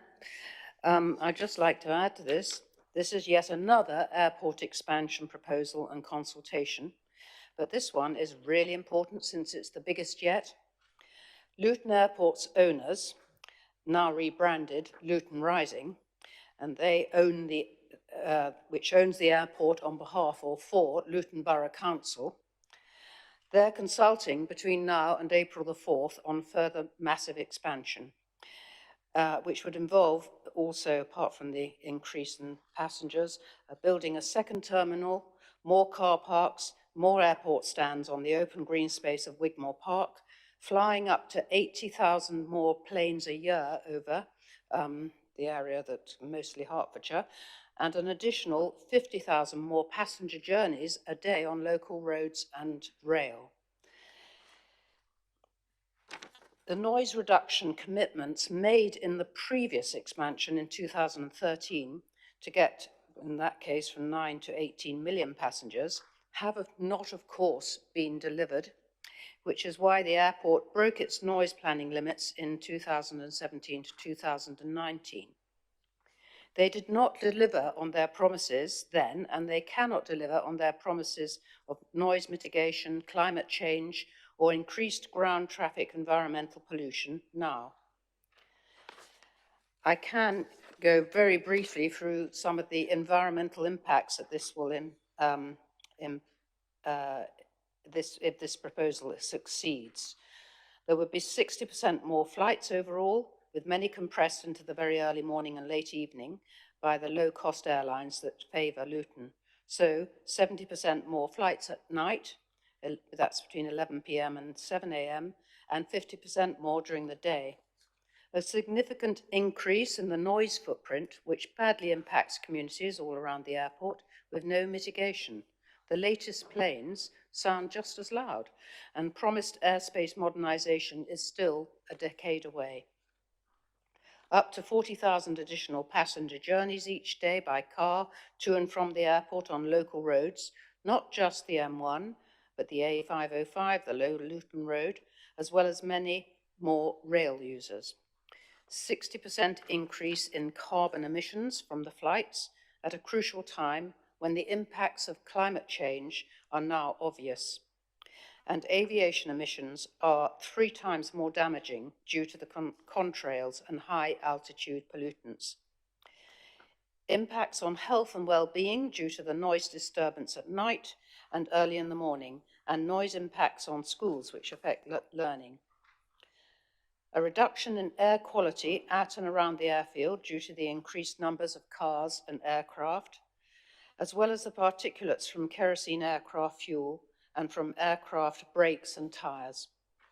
Finally, loss of valuable habitat. Wigmore Park, a country wildlife site and asset of community value due to its wild orchids and ancient hedgerows, as well as a vital buffer between local housing and the airfield, will be concreted over to build Terminal 2, more aircraft stands and massive car parks. So please, can I ask you to support this motion? Thank you. Thank you, Councillor Timmis. Councillor Tyndall, would you like to follow? But if nobody else is speaking, I would rather wait to the end.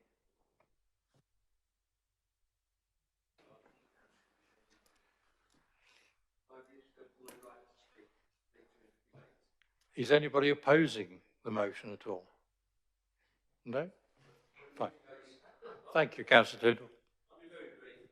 I think Jane has said more or less everything that needs to be said.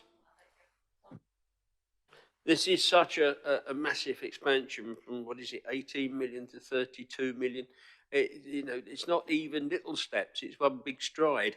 Just at and this is the anniversary of, it's about 100 days since COP26, when the world committed to reducing carbon emissions, and Luton seems to be going in the opposite direction. I feel sort of we have to support this motion, and we have to try and influence the reduction of aircraft, and I would like to see a reduction of civil aircraft across Britain anyway, and move everybody onto the trains, because I think if you actually reduced the internal airlines, you would actually end up not needing the third runway at Heathrow, and a variety of other problems would cease to exist. So I'm firmly in favour of this motion. Thank you, Councillor Tindall.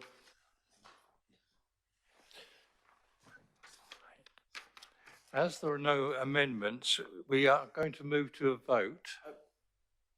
Oh, sorry, Councillor Douris. Thank you, Mr. Mayor. I rise to support the motion as proposed by Councillor Timmis.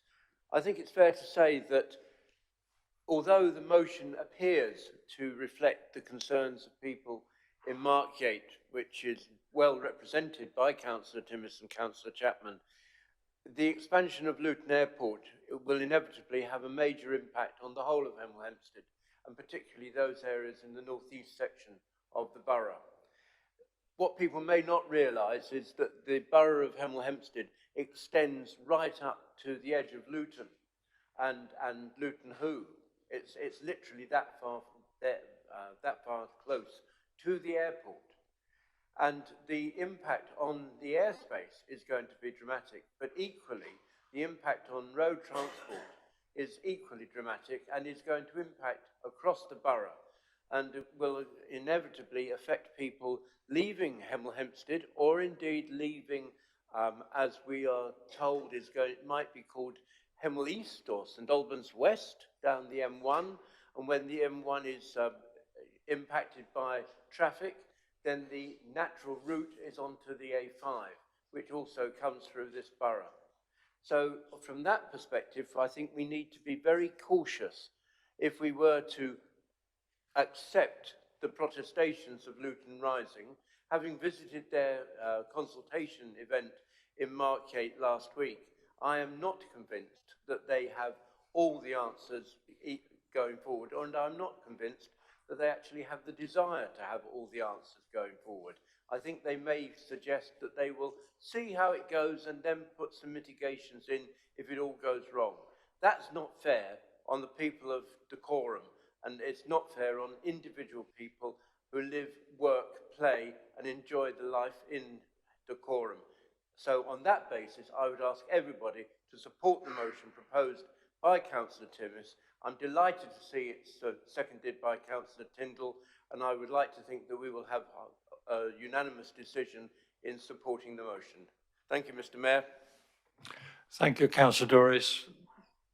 Any other comment? No? Can we now move to a vote on the motion, please?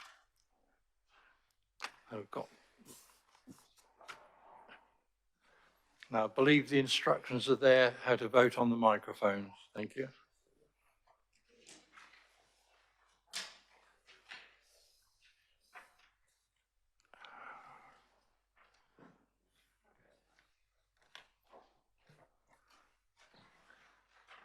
Is that right? Just the green. Just press that little blue box with an image inside it of 1,000, that will start your vote. Press that first. Oh. Right. Yeah, I've got it now, yeah.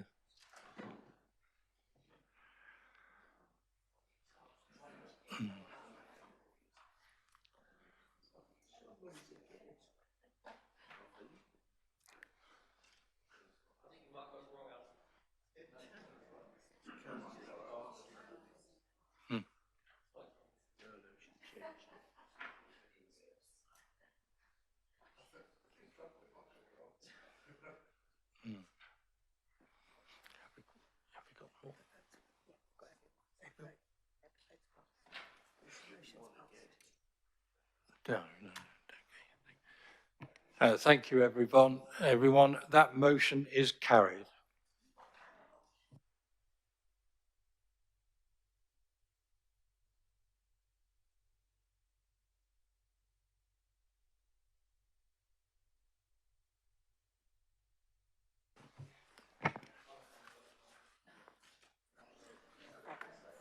Thank you.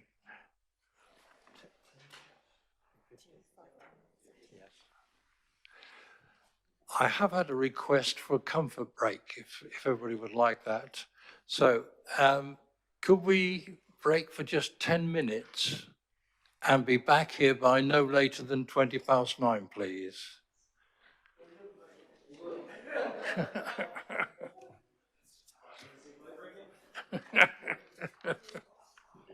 Right. Oh, yeah.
Can everybody please resume their places? Thank you.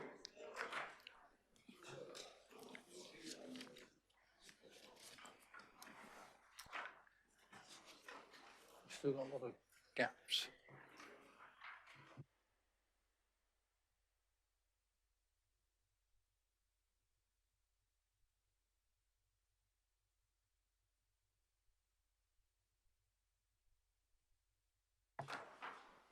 I still see a number of spaces.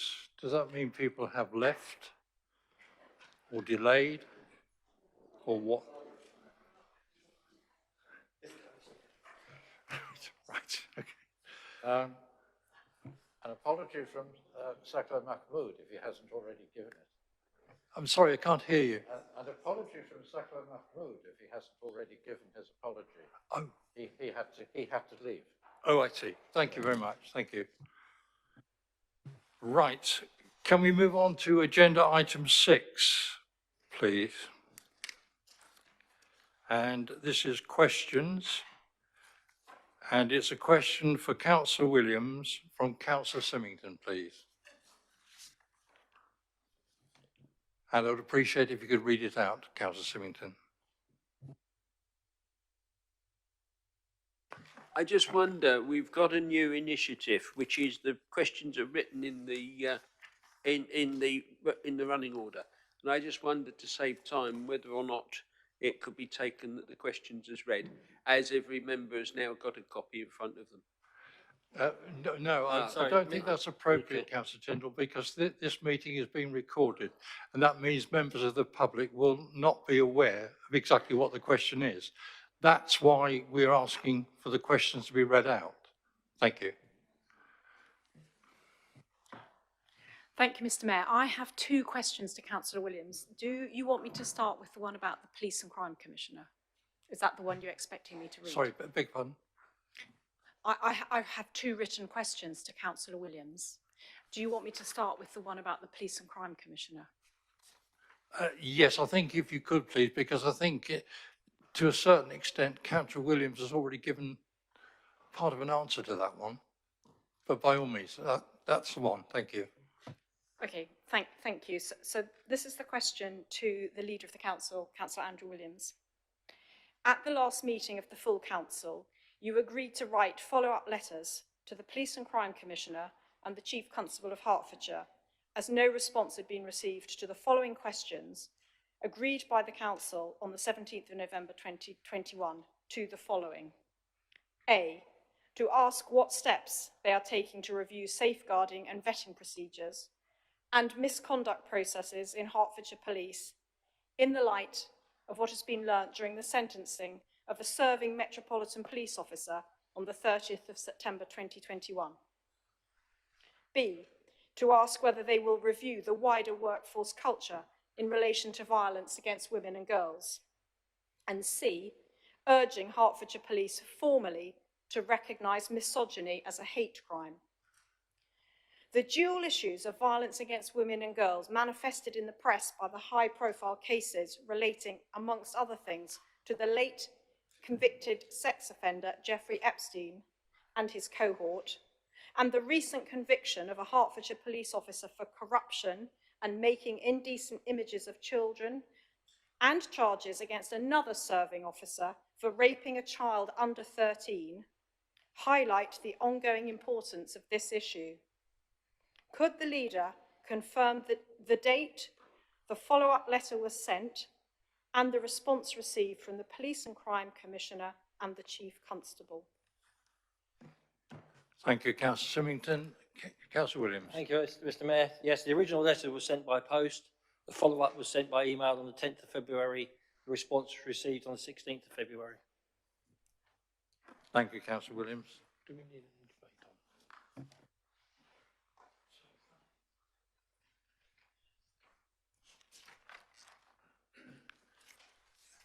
Councillor Symington, you have 3 supplementary questions.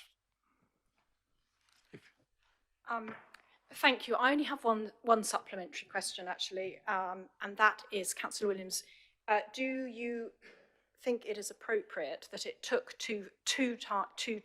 twice. We had to contact the Police and Crime Commissioner and the Chief Constable on such an important issue to elicit a response to members. Councillor Williams. I agree. It was a long time between my initial letter and the response, because my initial letter was sent in December, which I believe they received. There's no indication they didn't. And it would have been better to have received an earlier response. I agree.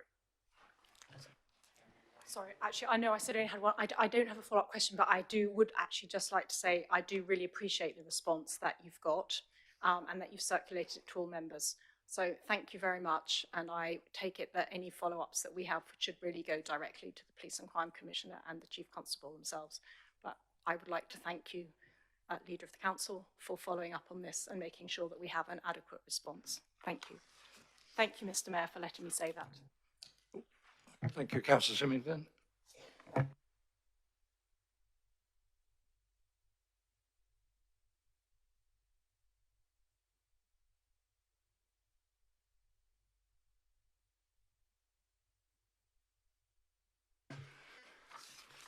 Thank you for that. Now, can we go on to the next question, which is again for Councillor Williams from Councillor England, please.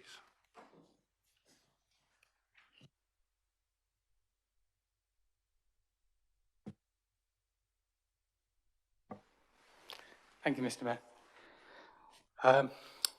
At a public meeting of Health in Decorum on the 8th of December 2021, an apparent commitment was made verbally by West Herts Hospital Trust to conduct a comparative costing of a Greenfield hospital site alongside the Watford plans. This exchange was recorded on the MS Teams recording but has not appeared in subsequent minutes. There appears to be some question of interpretation as to whether or not this offer was hypothetical or actual.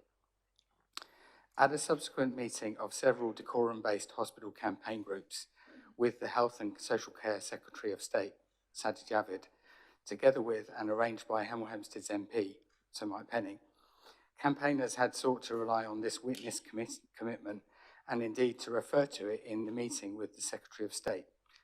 This was not possible due to it being missing from the minutes and the MS Teams recording not being readily available. And my question is, in view of the critical importance to decorum residents of this issue, does the Leader of the Council agree that it's regrettable that this MS Teams recording of a public meeting was not simply published on YouTube and/or the Decorum Borough Council website for full transparency? Thank you, Councillor Williams. Thank you, Mr. Mayor. Before turning directly to the question, can I just make a comment on the assertion in the question that the transcript or the minutes of the meeting are not accurate? There may have been a reliance upon what they wanted to be in the minutes, but the minutes were transcribed by the clerk. There was a query. The clerk subsequently reviewed those minutes. The chair of the committee subsequently reviewed those minutes. And on receipt of Councillor England's question, I took the opportunity to review the recording to ensure that what was in the minutes was an accurate reflection of what was said at the meeting. All of us who have reviewed that recording are content that the minutes are accurate. It may not contain the line that the campaign group wished it to contain, but it is an accurate recording of the meeting. Turning to, and I think the implication that it's not, impinges upon the integrity of those who have produced the minutes. In terms of the question about the availability of the Teams recording, we're in a new era of recording meetings, and our experience with Teams to date has been that when we make a recording of that, it's not substantially possible to separate the part 1 and part 2 recordings in order to make part 1 recordings available to the public. And indeed, when we first started recording them, this was perhaps not an issue that was considered. They were recorded for the purpose of internal minute taking, and this hadn't been foreseen. There has been a discussion between the chair of the committee, officers, myself and the chief executive about how we can make recordings more easily available, and a process for doing so, a policy for doing so, will shortly come forward for members' agreement. This will make MS Teams recordings available for part 1 minutes without the need for an FOI request if they're requested, in audio form so that the public can listen to them, but also review the actual recording of meetings on NS Teams, because now we have the ability to live stream meetings on YouTube and people are in attendance in person. There is no reason why we should be using MS Teams to record the meetings. A meeting can be done via the same mechanism we're using this evening. Thank you, Mr. Mayor.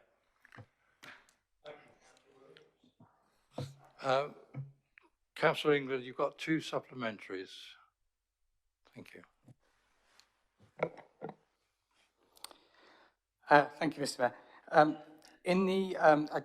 I accept the statement that's been made by the leader, and I'd like to make it clear that I don't wish to impugn the integrity of any of the officers who would be preparing the minutes. It's simply, as I said, that this was an important meeting and it would have been extremely useful to the cause of a lot of people in decorum if it had been possible to put the verbatim statements that were made. In the interests of transparency, complete transparency, perhaps decorum could adopt the practice of St Albans, which is to publish video of all public meetings. What is the council agreed policy and procedure for the making and storing of MST? Councillor England, you have a supplementary question relating to your first question, please. Yes. As is question 2.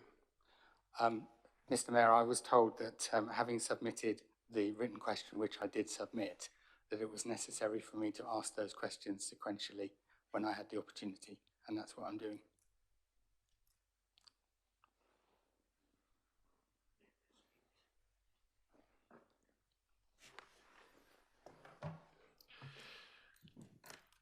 Unfortunately, Councillor England, I think you were made aware before the meeting of the 2 supplementary questions which you could ask, and they had to relate directly to your first question.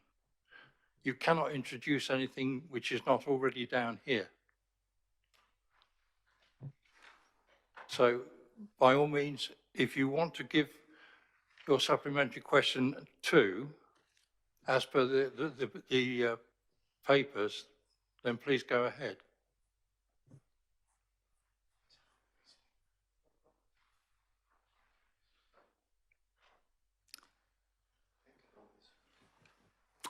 Mr. Mayor, having reflected on the answer given by the leader, I think I'll leave it there. Thank you. Thank you.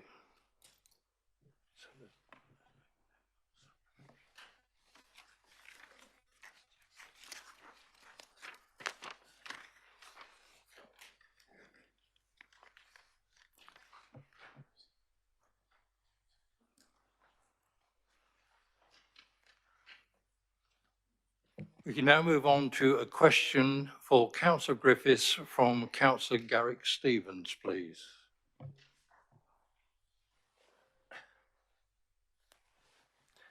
Thank you, Mr. Mayor.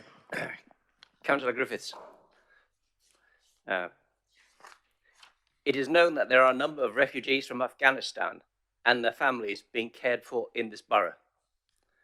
While it is welcome that accommodation costs will continue to be met pending their long-term resettlement, the government has made an announcement that it will cease to provide toiletries and similar for such refugees. My question is, has the council considered, under the circumstances, what measures might be undertaken so that toiletries and such like can continue to be made available?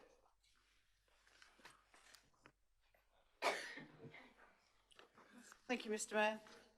Hertfordshire currently has 3 bridging hotels being used as temporary accommodation for a number of families from Afghanistan whilst they wait long-term resettlement. Hertfordshire County Council are providing wraparound support, working with DBC and the East of England LGA and the voluntary and community sectors to help residents access vital health, education and employability support for locations in decorum. Initially, the Home Office provided funding to each of the hotels to purchase items such as toiletries for residents while staying at the hotels. The Home Office recently removed this facility and hotel residents were notified that they would need to purchase these items themselves.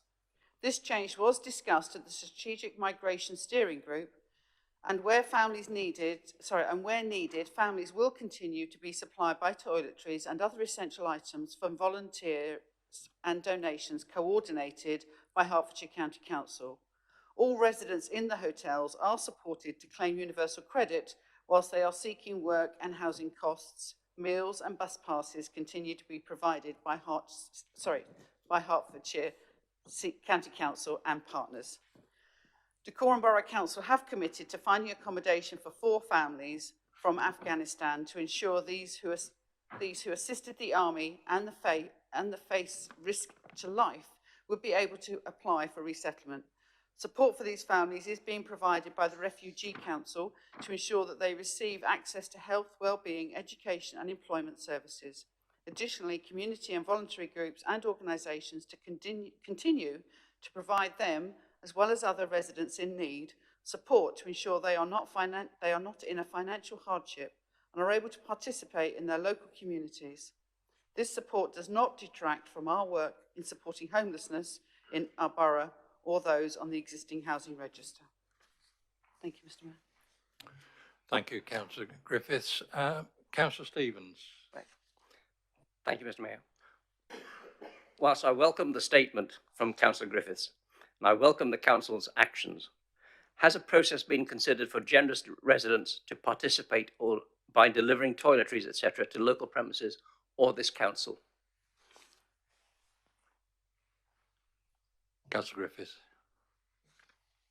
Thank you, Mr. Mayor. I'm sure members will recall when the Afghan refugees were first arriving on our shores, Hertfordshire County Council set up an exact collection point for that reason, whether it be donations in kind, donations in money, or other such like. I am sure that if there is any member of the population of Dacorum that wishes to contribute to that pot, if they contact the council, myself necessarily, I will forward them on to the relevant party at Herts County Council who are coordinating all of this.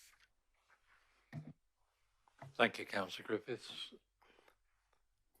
Thank you for your statement.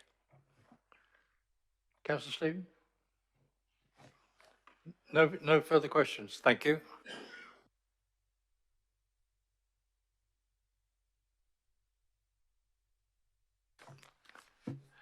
We move on to the next question, which is for Councillor Graham Barrett from Councillor Adrian England, please.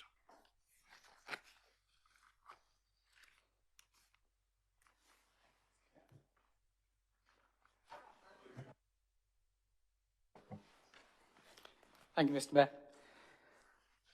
Earlier this month, members received a list of trees that Dacorum will have planted over the winter of 2021 to 2022 period. Dacorum organised tree planting in accordance with a list that we maintain of potential borough-wide planting sites. Sites that have been listed tree-free the longest are considered first in our deliberations each year. Tree replacement prior to 2019 was ad hoc and based on visual amenity and officer opinion.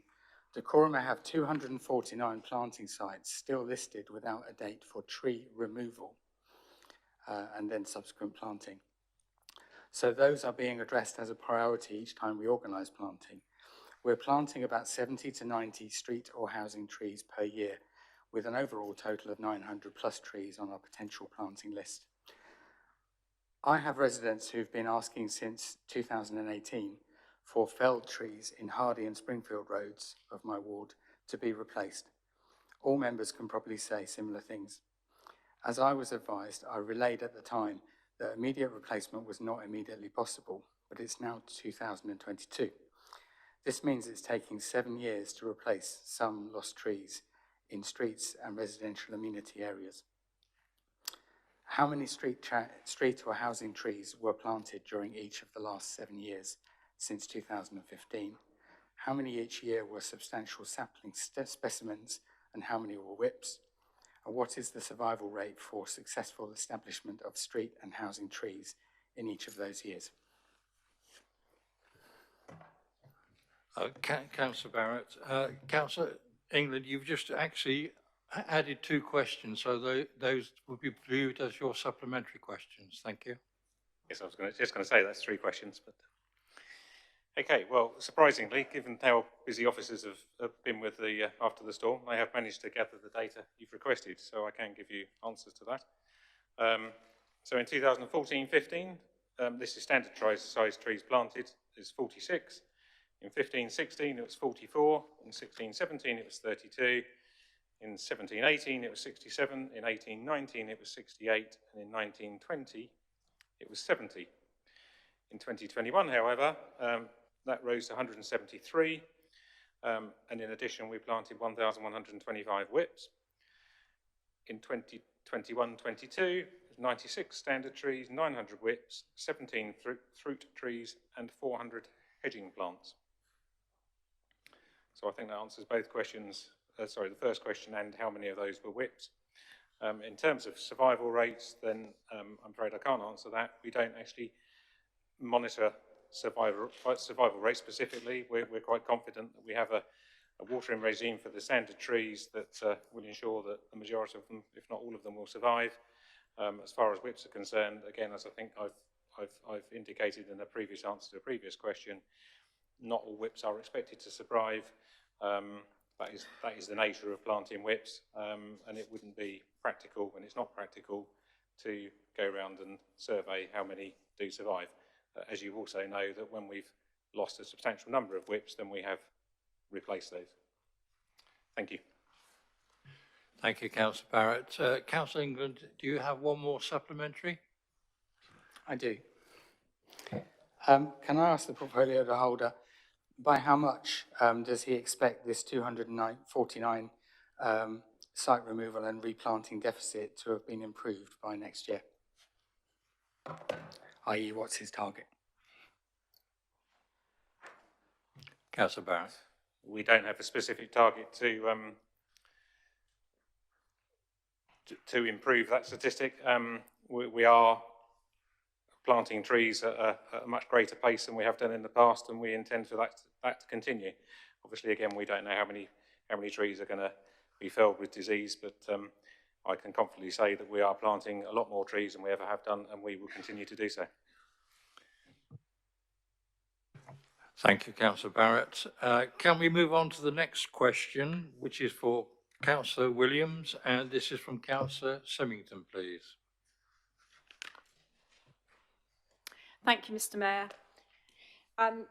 Yes, this question to Councillor Williams in your role as portfolio holder for corporate and contracted services.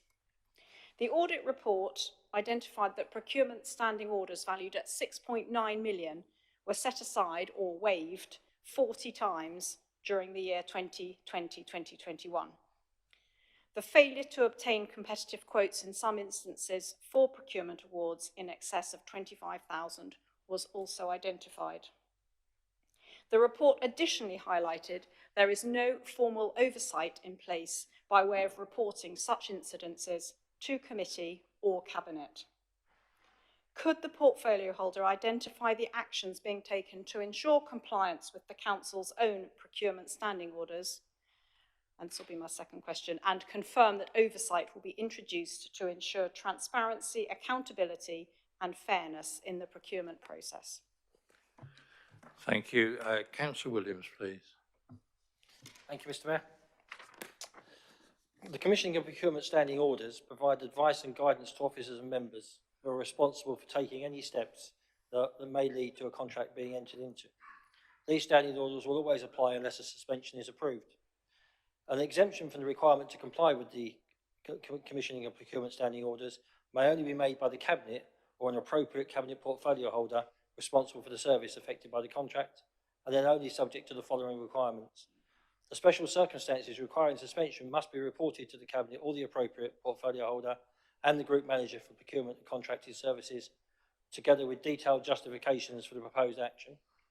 And the suspension and special circumstances justifying the exception must be noted and recorded in the full Council or Cabinet minutes or the relevant portfolio holder decision. So there is democratic accountability for those decisions, and I understand there wasn't particular concern raised by the auditors about that process. In response to the audit report recommendations, the following processes will be introduced from April 2022 to ensure that formal oversight of when the PSOs are set aside and non-compliant procurement activities A report is currently presented to the Finance and Resources Overview and Scrutiny Committee every quarter, and this includes statistics on procurement activities. To comply with this recommendation, it is suggested that the organisation-wide activity report that is reported to this committee also includes the number of times the PSO has been set aside and other non-compliance issues. Should members have concerns over the procurement activity, then they can request that the client officer attend the next meeting to provide a written response to the concerns raised by the committee. It is also suggested that non-compliance report is presented to the commercial board and then onto the senior leadership team each quarter. In addition to the management response above, the council has subsequently, as I said, set up a commercial board. Part of the remit of this board is to review all procurement activities of the council that is above 75k. This matches the financial threshold for when tenders must be sought. This is carried out by reviewing the procurement forward plan, which includes all capital and revenue third-party expenditure. The commercial board will review individual commissioning and procurement strategies for each procurement and will be informed of any proposals to set aside the procurement standing orders, and will provide advice on whether the standing orders should be set aside or not, which should reduce the number of times when the standing orders are set aside. Thank you, Mr. Mayor. Thank you, Councillor Williams. Councillor Symington, one of your supplementaries, please. Yes, can I just thank Councillor Williams for a very full answer and welcome the clarification on the procedures. Thank you very much. Thank you, Councillor Symington.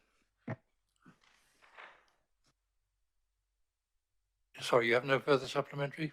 Thank you very much. Can we move on to the next question, please, which is for Councillor Alan Anderson from Councillor Sally Symington. Fine. Thank you very much, Mr. Mayor. Councillor Anderson, there have been a number of complaints about the mud on the road along Shooters Way, particularly in Berkhamsted, in particular outside the Old Orchard site, LA4. I didn't put that in my question, but for clarification. This is causing tension and confusion regarding the work of the contractor on the neighbouring site at the rear of Hanbury's. Could you, the portfolio holder, confirm that there is a construction management plan in place with the contractor at Old Orchard, and what enforcement can take place in the event of breaches? Mr. Mayor, I was originally made aware of this problem as the road is on Mrs. Anderson's commute. And I think the member has already received a reply from the decorum case officer by email message. But reading out the full answer, following the receipt of further information from the applicants, the council has formally discharged the outstanding planning condition relating to the construction management plan associated with the development of the Old Orchard at the LA4 site. Both developers of the site have been contacted regarding their responsibilities to undertake wheel washing of vehicles prior to them entering the highway from the development site, and both developers have advised that they are now doing so. Officers will inspect the site to check whether this is being undertaken. The DBC case officer has also been forwarded an email exchange between the developers at the Old Orchard and a licensing and enforcement officer within the Highway Network Management team at the County Council. So the County Council are monitoring from an enforcement perspective in relation to the requirements under the Highways Act 1980 as amended. Thank you. Thank you, Councillor Anderson. Councillor Symington, do you have a supplementary? I don't have any supplementary questions, but again, I would like to thank Councillor Anderson for his answer. And I appreciate that it has moved forward now. I put a written question in, so thank you very much for that. Thank you, Councillor Symington. Yeah. We now move on to agenda item 7, and that is for business from the last council meeting. There is none.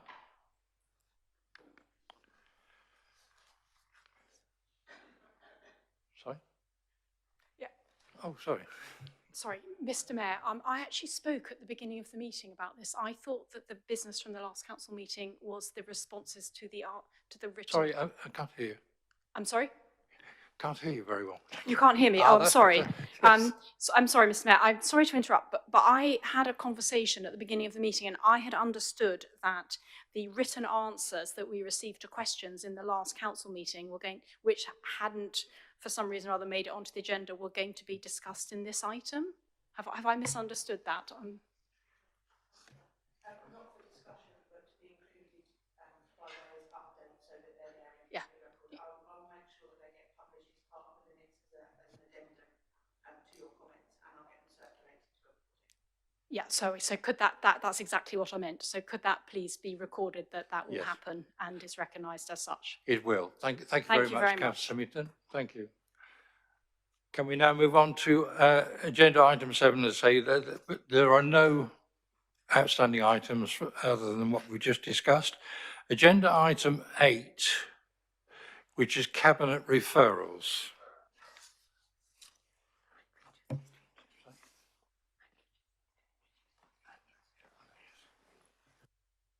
Councillor Williams, please. Thank you, Mr. Mayor. If I return members' attention to the Cabinet referrals, starting on page 19 of the agenda, are all from the Cabinet of the 15th of February 2022.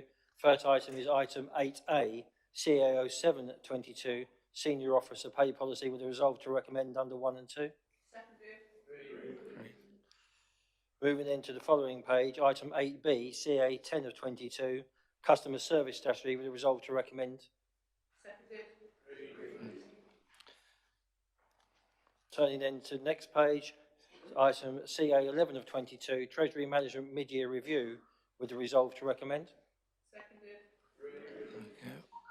And then I turn to item 8D, Mr. Mayor, and my colleague, the portfolio holder for finance, will be taking this item. Thank you.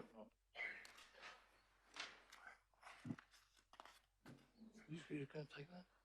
Oh, wrong. Yeah. Good evening, Mr. Mayor. I refer to Cabinet Item 8D, CA/12/12, which is the budget report. I move this item and wish to make a statement. When I addressed you 12 months ago to recommend my last budget to the Council, the pandemic was still in full flow. My heart goes out to all those who have suffered or lost loved ones in the pandemic, which I know includes many people within Dacorum, including staff and members. 12 months on, it would appear that we are in a much improved position in regards to COVID and are hopeful we can continue on the path of full economic recovery. The destruction wrought by COVID has not been limited to health. The steps taken nationwide to combat the virus have brought challenges of their own, and many local businesses and local families have suffered financial hardship, as swathes of the economy have been locked down for months at a time. Within this challenging environment, Dacorum Borough Council has played a key role in the COVID response, extending help and support to our businesses and communities at a time they needed it most. I am particularly proud that in continuing to provide our day-to-day services, the Council has been a visible beacon of stability amid so much uncertainty. I have no doubt that this consistency and reliability has been reassuring for many residents across Dacorum, but in particular for those the most vulnerable within our community. We have continued our support for business. Since March last year, the Council has administered a large volume of separate grant schemes on behalf of central government and local discretionary schemes. The need to make payments to struggling businesses as quickly as possible has meant that schemes that would ordinarily be designed over a number of months or years have instead been rolled out within a matter of weeks. It is tribute to Council staff, particularly those within revenues and the benefits team and the economic development team, that they have stayed on top of constantly evolving government guidance and paid out £16.5 million of grants to over 2,000 local businesses.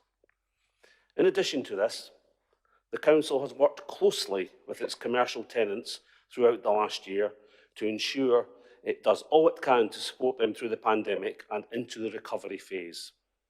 The Council will continue to work closely with its public and private sector partners over the coming months to ensure we do as much as possible to help the local economic recovery through the post-pandemic times. I'm going to put the budget into context. Over the last 10 years, this council has successfully risen to the challenge of saving over £7.5 million whilst simultaneously protecting and improving the services we provide to our residents. This budget outlines plans to save a further £300,000 through new income streams in 22-23. The medium-term future of local authority finance will remain uncertain until the outcome of the government's local government finance review, which will determine how funding will be allocated to local authorities in the medium term beyond 22-23. That is why this council has proposed a budget for 2022 with a strong focus on sustainability and continuing to deliver its corporate priorities into the medium term. We have already made significant strides towards balancing the budget in future years, having identified initiatives of over £300,000 to address the MTFS savings targets beyond 2023. We are continuing to invest in the borough. Despite the extent of the financial challenges we are facing, this council's history of prudent financial management means that we are in a position to propose a highly ambitious investment programme in excess of £315 million over the next 5 years to further enhance the services we provide to our residents and the environment in which they live. Some of the areas identified for capital investment include £88 million investment in our existing housing stock, which continues to provide high-quality homes for tens of thousands of people across our borough. £157 million investment in our ambitious and successful housing new build programme, helping more people to live affordably in an area which has some of the highest house prices in the country.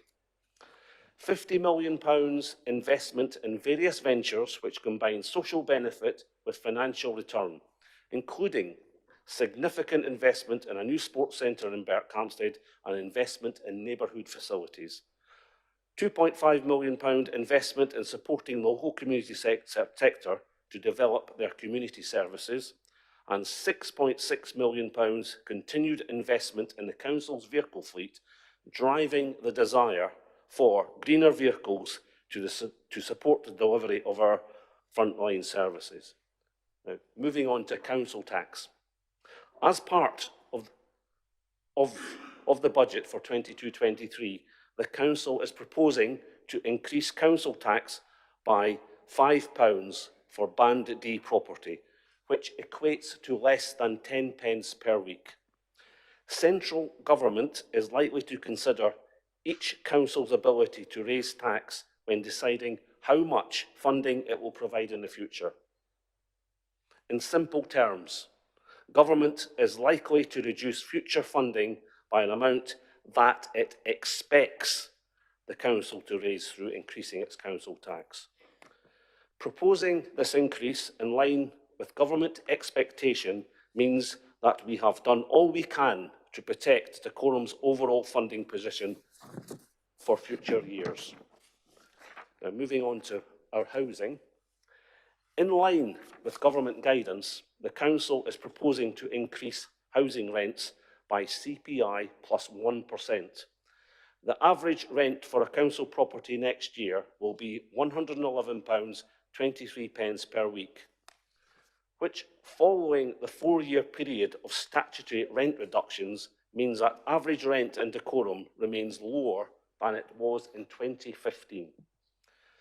Despite this recent period of enforced rent reductions, the council has continued to make housing delivery one of its key priorities, and the council recently completed its 338th new home. In addition, the council's Magenta Court development won the Best Small Social Housing Development at the National Building Excellence Awards. This trend will continue. The council's approved plans are to deliver a further 408 homes across the borough over the next 4 years. We are also investing in the infrastructure that will enable us to deliver our housing obligations to the most vulnerable in our community in the best way possible. The Council has achieved a match funding grant from Homes England to deliver 8 new purpose-built full-on accommodation units to provide additional support for the homeless or those at risk of homelessness, due to be open in the spring of 2022. So, in conclusion, unquestionably, the Council faces significant financial challenges in the years ahead as we play our role in the COVID recovery phase. However, the Council can enter this period feeling confident that with the commitment of its members and staff, we will continue to deliver to our residents. And I personally would like to extend my gratitude to the Council officers in their continued professional dealings with the challenges over the past year. I recommend this budget to full Council. Thank you.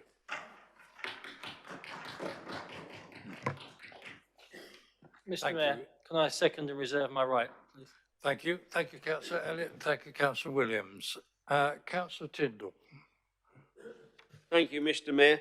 I would like to, I recognise that there are some parts of the budget that include matters for climate change, but I believe that as we go forward, we have to recognise that the speed of change that we have to introduce has to speed up. Otherwise, we are going to get to 2030 and 2040 in serious trouble along with the rest of the country.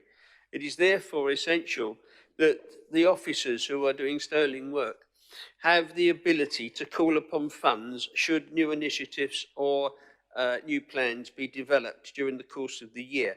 It is for that reason that we are suggesting that the negative RSG contribution of £900,000 not be just placed in reserves, but actually in specific reserves, the 450,000 to set up a specific reserve to be available to kickstart initiatives for carbon reduction in council domestic properties, and the other £450,000 to set up a specific reserve for the purpose of electric vehicles in and for the council and facilitate development of propulsion. It is so that the council officers have money to call upon should they require it as we go forward, looking at every opportunity to introduce carbon change in this borough.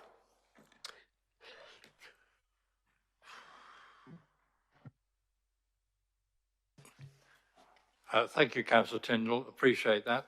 Now, before we move on, can we take a vote on this amendment, please? I second the amendment and reserve my right to speak. Thank you, Councillor England.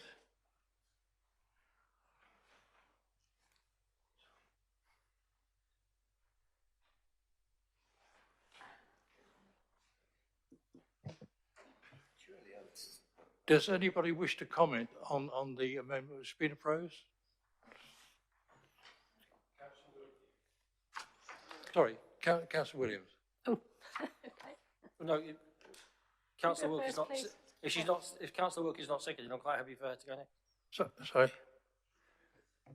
If Councillor, I thought Councillor in the original paperwork I was saying Councillor Wilkie was seconding it.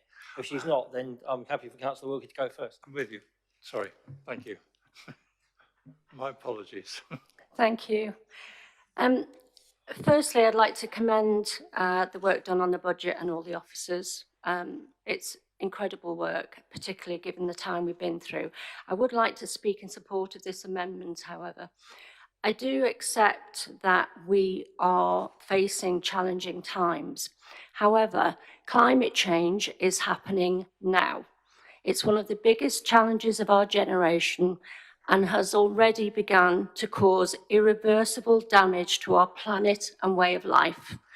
These are not my words, but the government's words in their third five-yearly assessment of the risks from climate change published just last month. In this report, the government conservatively assessed that the climate crisis will wipe at least 1% a year off the UK's economy by 2045. I commend and applaud the sums of money that have already been budgeted regarding climate change. However, I would ask us all to please think about being even more brave and courageous in facing this climate emergency. In that respect, I would ask that you all please support the amendment. Thank you, Mayor. Thank you, Councillor Wilkie. Councillor Burney. Thank you, Mr. Mayor. I'm not sure about the propriety of setting up the specific reserves, and I have grave doubts about the second one in particular. The electric vehicles is one way of going forward, but it may not be the only way of going forward in terms of the development of different forms of transport. And it seems to me that that we need to take advice from our officers and outside agencies before we start committing funds like this to such a specific reserve. I see no reason why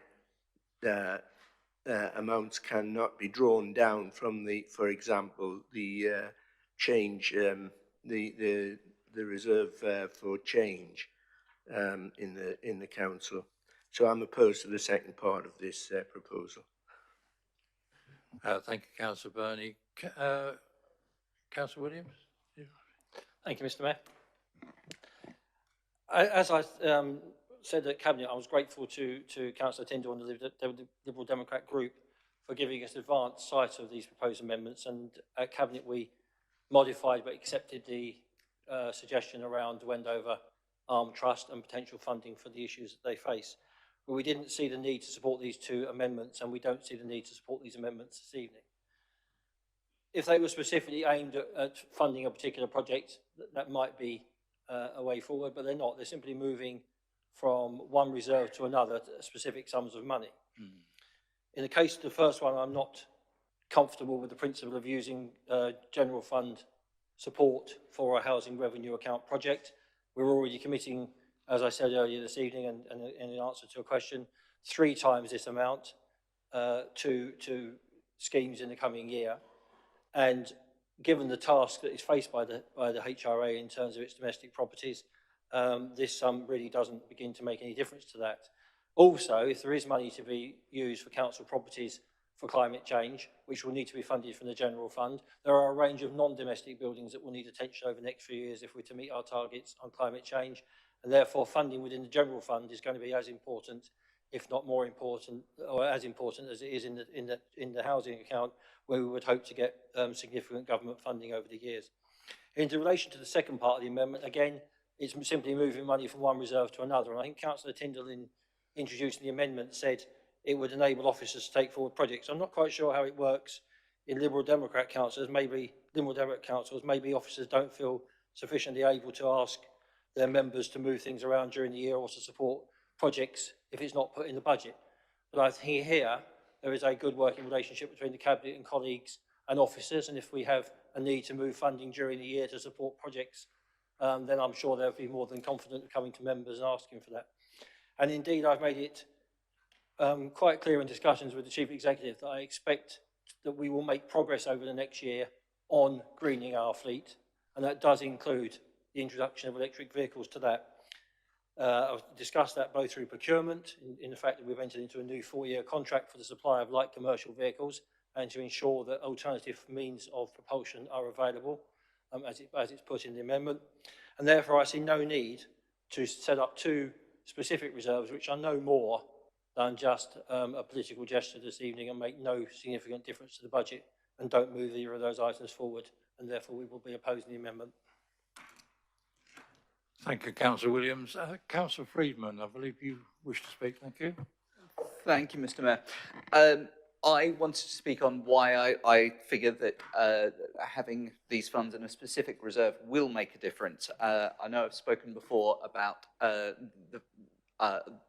perception of the council as a leader in the community and setting an example to others to look up to.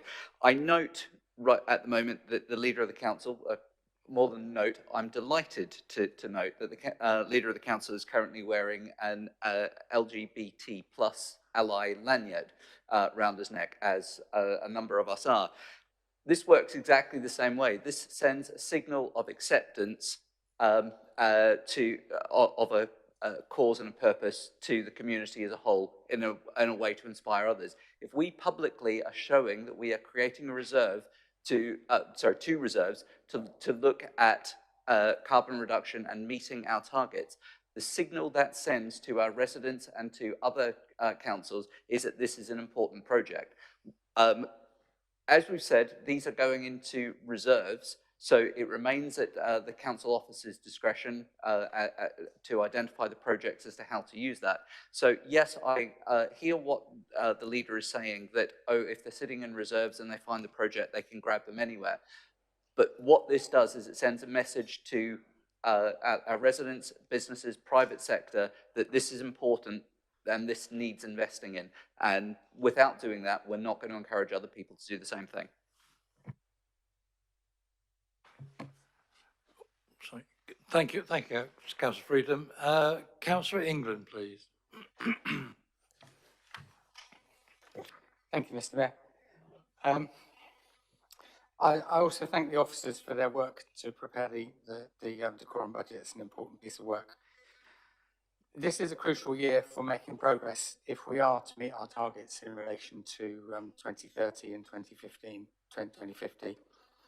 So this is a purposeful, constructive and costed budget amendment which is prepared sensibly, which looks at an amount of money which the council is receiving as a one-off and puts upon it a focus, not just for the machine of the council, but as a signal to residents of where we need to focus transformation.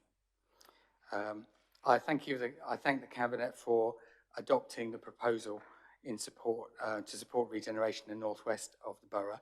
And two remaining proposals were in relation to specific reserves, as we've discussed.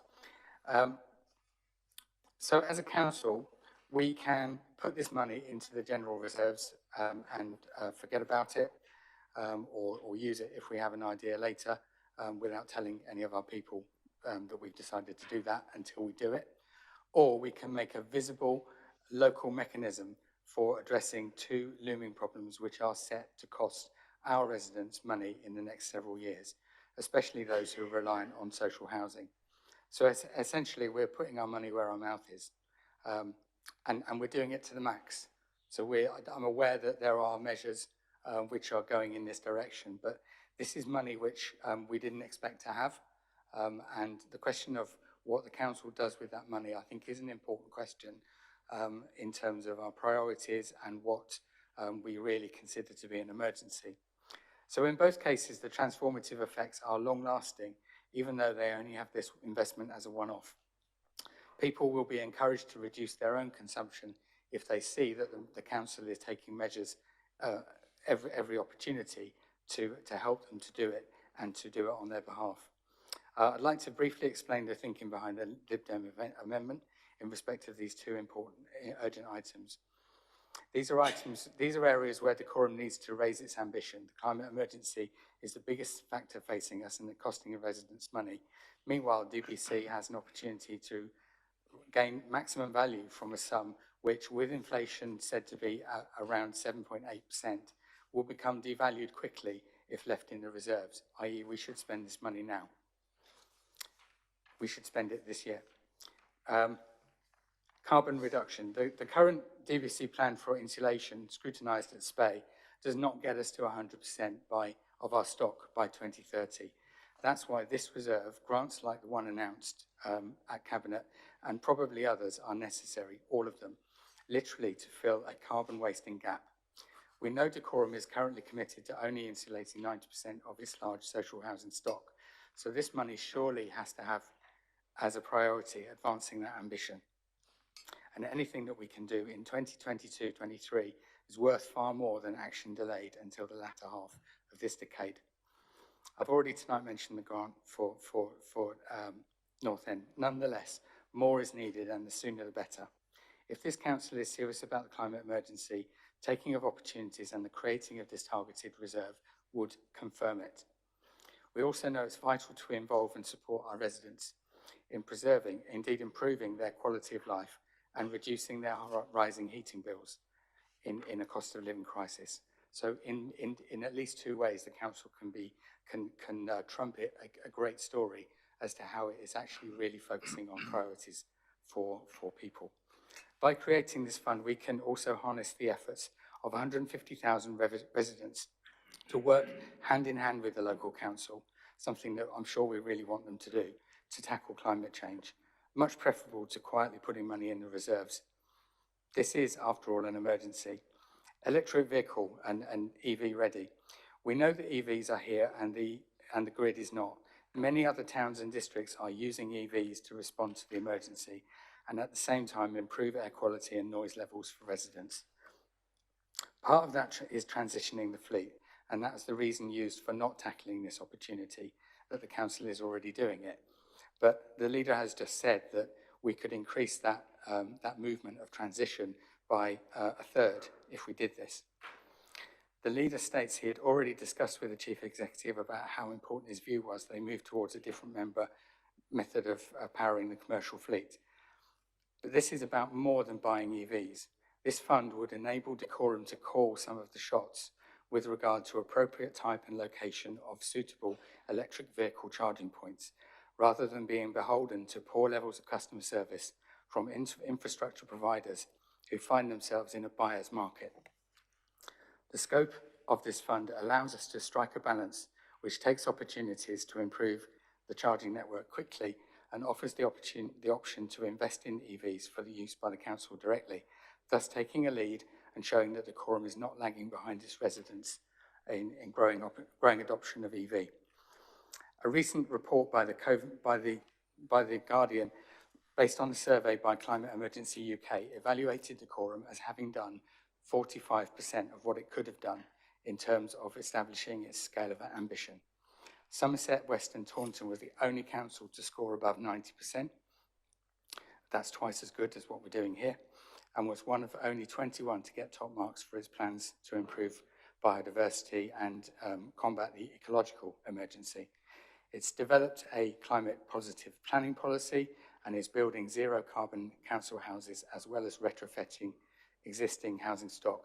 It's ensured that addressing both emergencies and our strategic priorities for planning policies and design guides for new development, declared its area a fracking-free zone, pledged to manage council services, buildings and land in a biodiversity-friendly manner, and embed ecological initiatives alongside climate action in all work areas.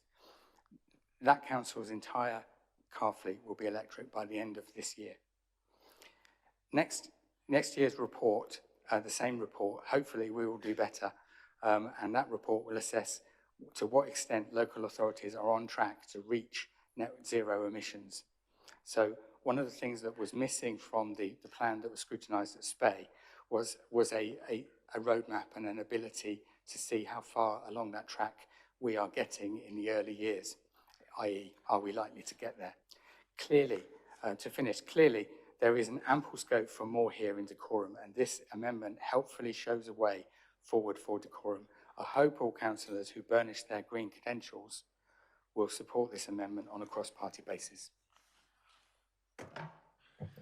Thank you, Councillor England. Councillor Adeleke, please. Thank you, Mr. Mayor. The two amendments put forward, they are reasonable, but we have to be realistic.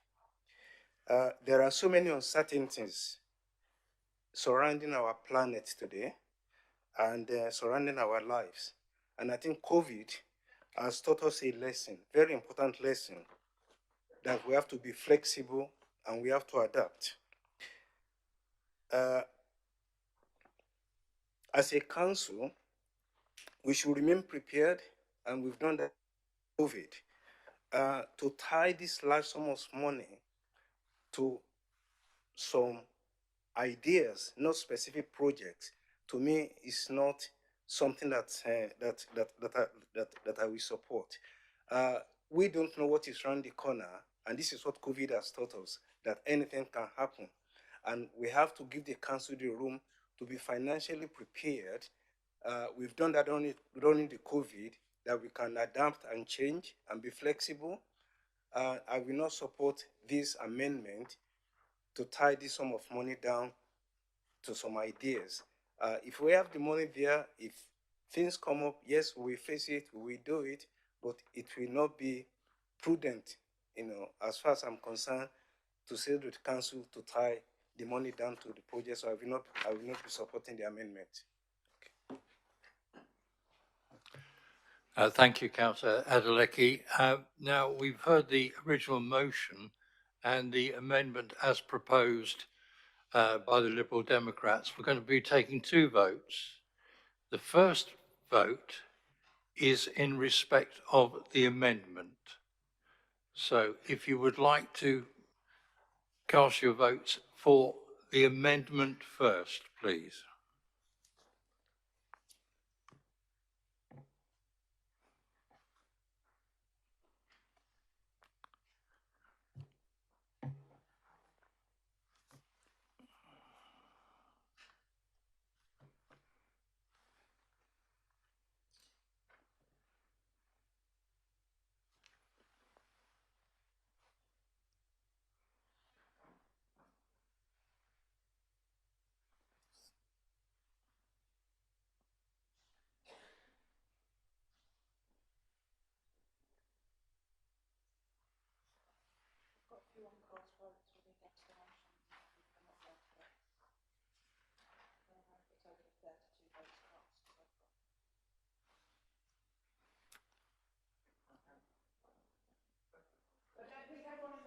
Cast their votes. We've only received a total of 32 votes so far, so if you're not voting for or against, could you submit an abstention vote? And if you need any assistance, you raise your hand.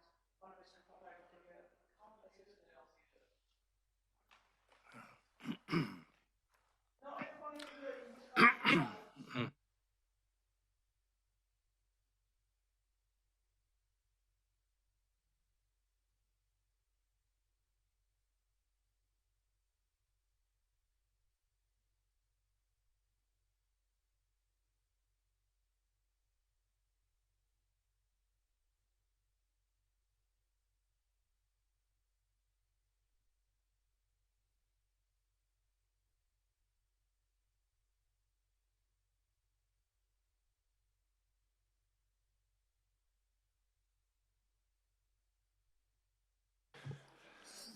Thank you, everybody, for casting your votes. That amendment is not carried. Now, the next vote is for the original recommendation, the main recommendation, please.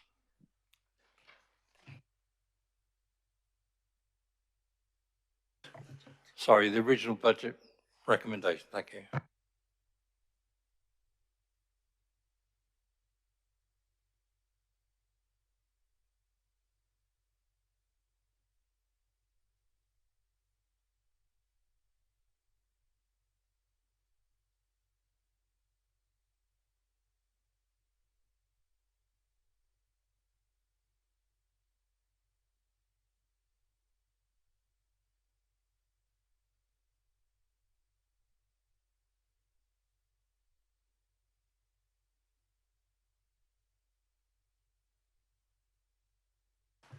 Thank you, everyone. I think everybody's cast their vote now, and the original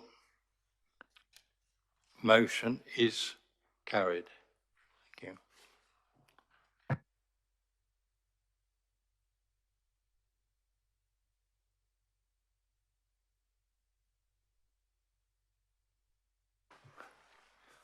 think.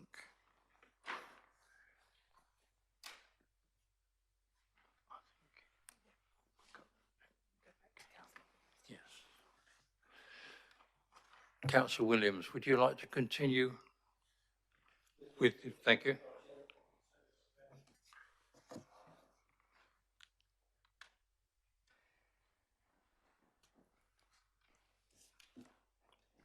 Take us to page 20, bottom of page 24 of the agenda, item 8E, CA 13 of 22, the quarter 3 financial performance with the resolve to recommend at the top of page 25. Taking us then to the bottom of page 25, item 8F, CA 14 of 22, members' code of conduct with a resolve to recommend. Taken then to item 8G, CA 15 of 22, committee timetable with a resolve to recommend. Agreed. Thank you. Now, can we move on to agenda item 9, the council tax declaration for 22-23, please?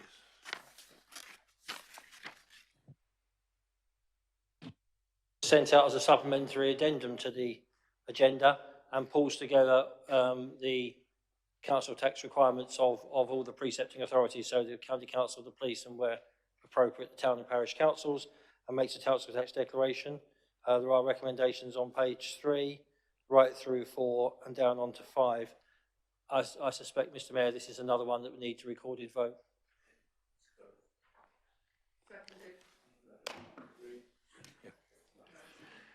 Yes, thank you. As the billing authority for the Borough of Dacorum, the council is required to set the council tax annually. The purpose of this report is to set the council tax for 2022 to 23 in accordance with the statutory requirements. And I'd like to take a recorded vote on that, please.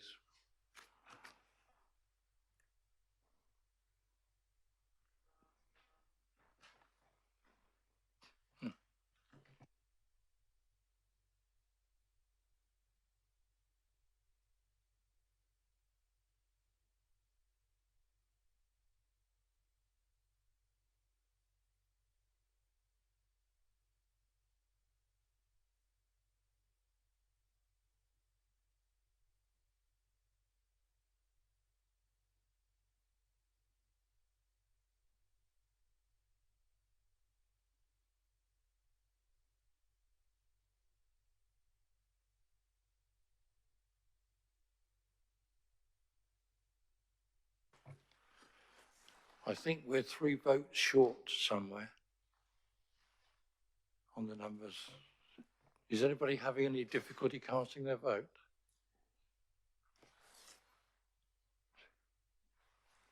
Only 2 short now.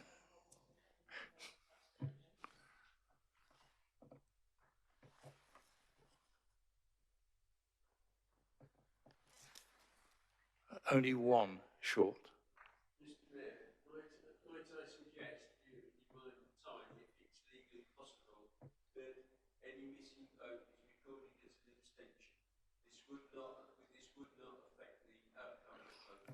It would enable us to move on. Thank you, Councillor Tintle. I appreciate your advice on that.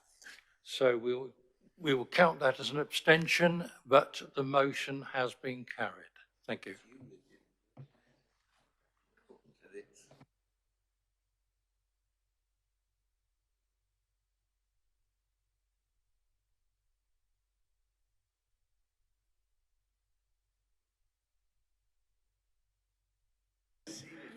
You can verbally confirm your vote.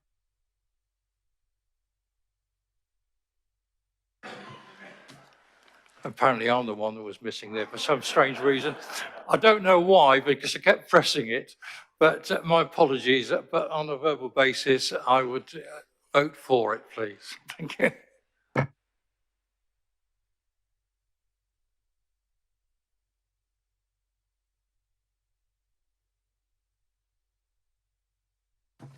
Moving on to agenda item 10, overview and scrutiny referrals. There are none. Agenda item 11, referrals from the Audit Committee. Councillor Williams, I believe. Thank you, Mr. Mayor. I'd like to move the referral from the Audit Committee of the 9th of February 2022 procurement of external audit functions 2023 to 28.